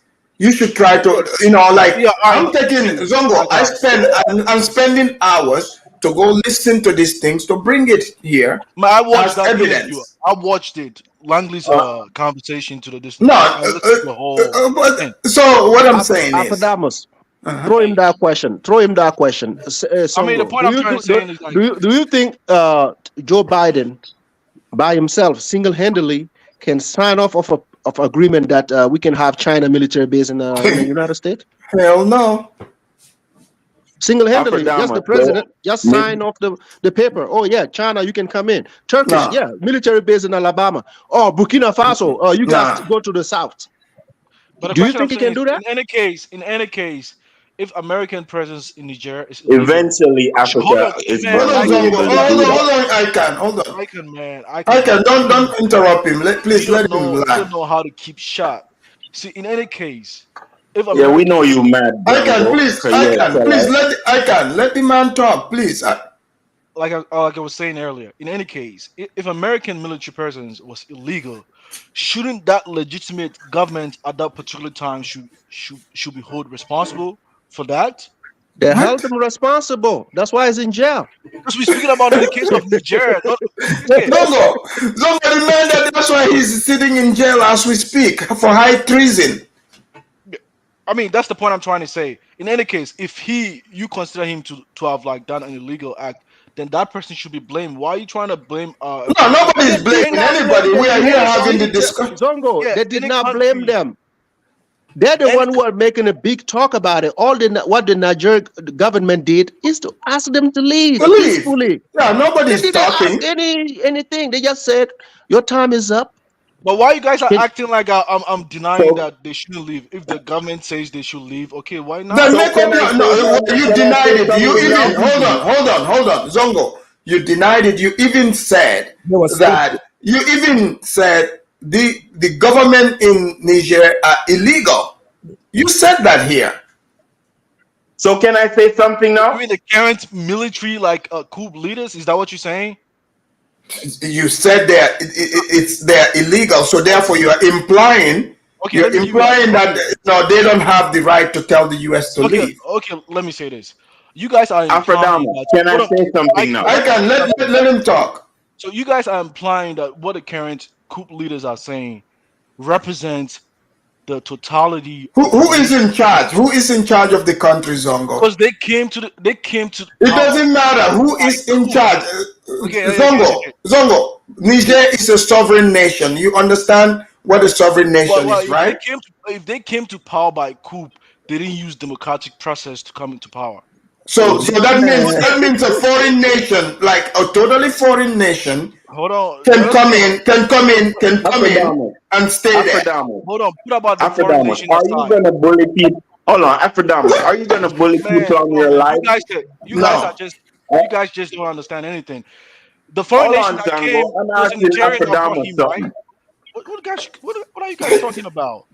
Can I say something now? A legitimate government that brought him over there. The foreign person that you guys are. Can I say something now? Oh, okay, guys, let's do our closing statements. It's over 3 hours. We're gonna go back to back, but the show is good. We're having a great time. I believe we should give us 15 minutes so we can squash this, man. Because Zongo is bringing that kind of funny side. I respect your opposing view, right? But this doesn't sit well with me with Africans, bro. It doesn't sit You're well. spending too much time. But I can. You see, if interruption is just gonna take up too much time. If someone because you're the only one interrupting everyone here. You just gotta let people finish. Talking and nobody else can get no voice in. No, you've been talking. No one interrupted you. That's a lie. I ain't even talk 1 minute, and I ain't even talk 1 minute. Stop lying, man. Okay, we'll give you 1 minute. Go ahead, 1 minute. Hurry up. No, first of all, the lady is a lady, and she can't be with the harassment with you guys overwhelming her. So I'll make her get my space. I'll let her get my space. Talk, all right, Mr. Simp. Go ahead, Gwe. All right, Afrodamus. Miss Liberia, talk. Always great Jesus. show. Great show. Thanks for having me on the panel. Great conversation. I mean, I think Africans need to stick together and quit fighting with each other because we're always fighting among ourselves and not the outsider. You know, if one country win, we all win. If one country do good, we all do good. So that's how I see it. But the infighting is not gonna help our situation at all. Thank you, Gwen. All right, for Damas. Bye guys. But all right, Yeah, nice and and that's sweet why. like that, guy. Nice and sweet, like quick like that, because Okay, I let me got to talk go. and go. Let me talk and go. But that's why I be telling Mr. St. James that even though Nana Kofu thought that bullshit and Zongo believe that Russia has gotten a mine and all that his president said, you still can't take it as a Ghana people thing. You're supposed to still be on the side of Ghana people and erase that thing because we cannot be quick to be enemies with each other when we have a race of people that's against us and is using us on both sides, and they are tricky. They can even make you hate each other and you don't even know they are the ones who's doing it. So you have to be mindful of how you your brother go against you and how you go against your brother. You have to be mindful of the quickness that you go against your brother with. You Thank have you, to Icon Fire. Thank you. All right, let's go. But let me finish and Go go. ahead, that Reverend. Okay. When does a coup become internationally accepted and looked as to a format a legitimate transfer of power as well? It's when the coup is successful. It's when they have the public behind them. They have a certain elites behind them, and they have the elites behind them, and they've completely taken over institutions of government. Then this becomes accepted. All other countries start to show that this is the legitimate transfer of power. You may not like it, but some coups do becomes the case. And so if many other countries start to recognize that yes, the power has been transferred, the elite are with them, the public are with them, then this is now legitimate. So they can definitely make jurisdiction and legislation for the country as well, Zongo. So you Yeah, cannot keep but I'm saying No, saying, no, no, Zongo, don't interrupt. This is the closing statement. Hold on, Zongo, you will hold on, have your turn. Let's not hold on. prolong this. He's Yeah. just closing, and Yeah, you can. so you cannot keep saying they are illegal in power when they are recognized by multiple other governments around the world or nearing them as well. So they have the legal right to do what they're doing as well. It's in their power, so you can't keep saying they're illegitimate. And number two, it's let's Thank watch out you. for Thank you. this General Langley and all that. I say, Black American Republicans, we should be careful of them when they say they're Pan-Africanists. But that's all I'm saying. And Thank number you. two, Thank you. St. Thank you. James. This one is just for St. James. St. James. I know you have your reservations about ECOWAS as well. I know you have your reservations. Like I say, two partnerships, or you could have All right. multiple partnerships. Thank you, so that you used up all your time. Thank you. All right, Zongo, go ahead. well, the point I'm trying to say is that, see, the current government in Niger, they came to power through illegitimate means. They had to commit some kind of illegal action in order to be able to come to power. So that's the point I'm trying to make. So if the previous government allowed foreign countries to station in their country by illegal means, the current government are doing the same thing. A whole different government can always come and label the previous one as doing something illegal. So let's not this is not the time to do the blame work. Get to action. That's what he's supposed to do. In reference to like the Senegalese president, I mean, a lot of I overheard a lot of you guys, eulogizing him that hey, this president, hey, it's democracy. He's just executive branch of the government. I mean, if your country's not productive, you're not going to get any money. You're gonna go to like IMF, just like Ghana, just being begging all European banks and American countries, and countries in the West for money to finance the governmental body in their country.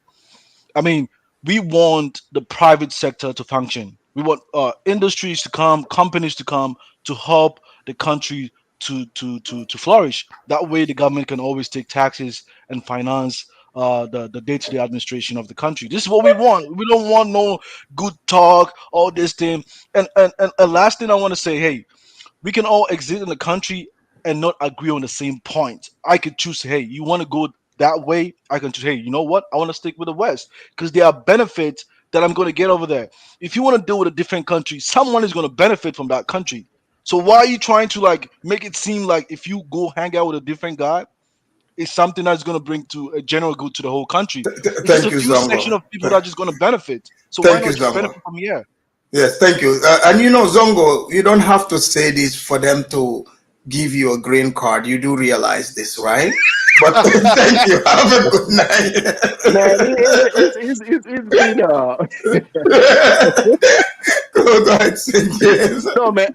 So Afadamas, I was expecting Zongo to bring his A game on this one because we all live in the United States. I want the Francophone Africans to watch this show and I want them to have a good takeaway from the show, right? Right. So because when they made that point, right? Because I've seen a different show where people were, they were, criticizing the Sahel, like why you guys are kicking out the United States because it's the number one power in the United States. They're bringing good stuff to you, So that's why I wanted him to just list this company for the Africans in this region to see.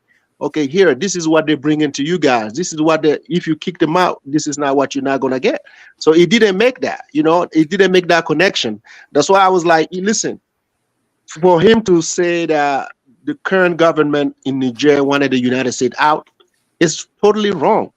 Like I said, you remember the government of Nigeria right now, they use the American army to kick out the French. You know that, right? Right. The United States was the mediator. Yeah. Right. So they use the United States. Oh, can you help us get rid of the French? Because and the United States did. Why now it's your turn?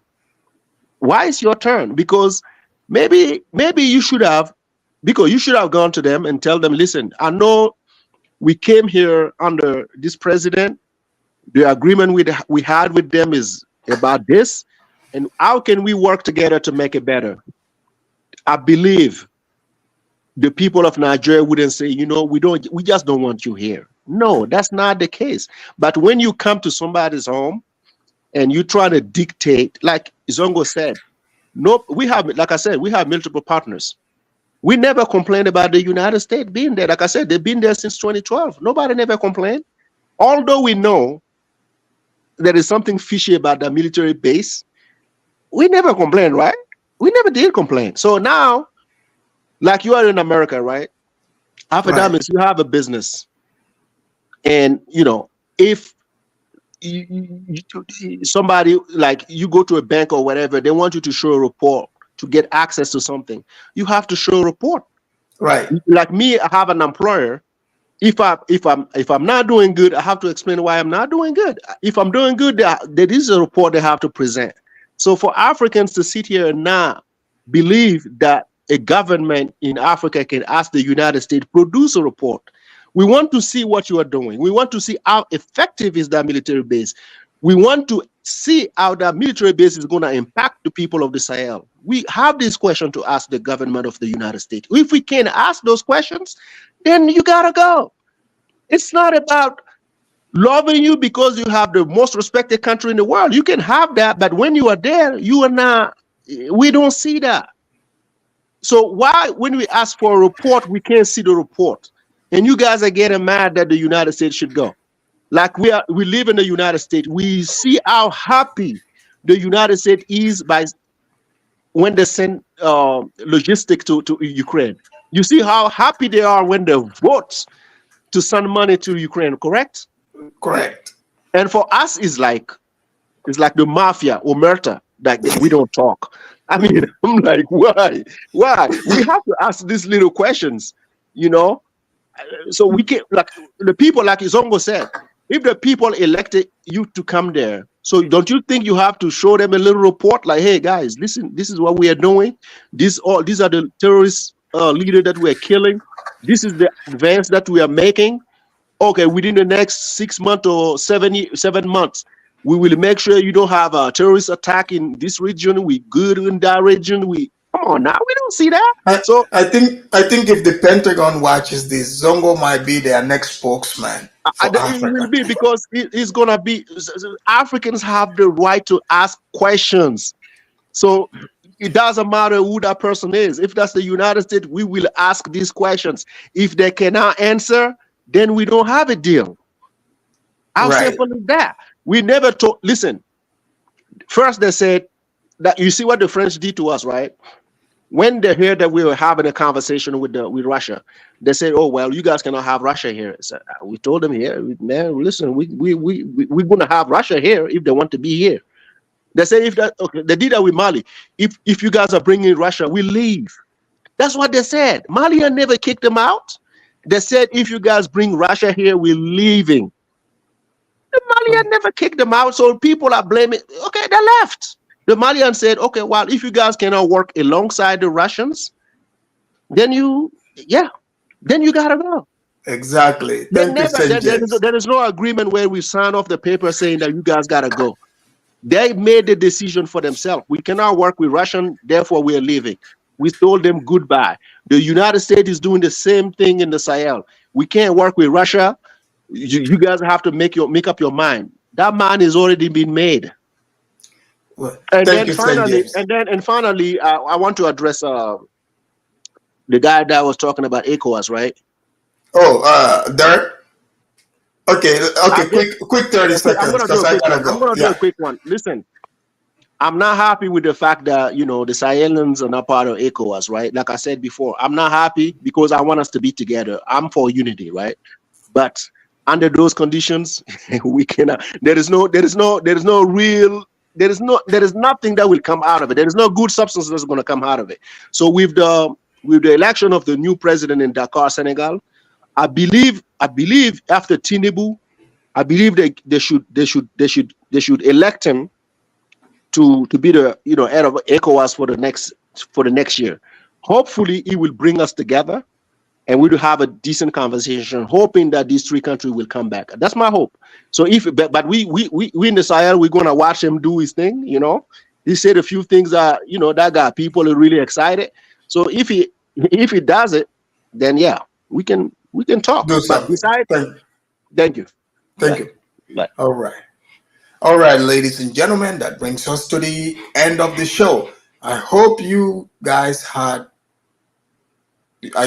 enjoyed the show. I enjoyed it. I want to thank all of you for watching, all the panelists for your contribution, and all the people that supported the show. And, people have the right to have opposing views. It is what it is. That's what the show is about. No one is upset or emotional. Until next time, I will see you guys in the other one. Peace.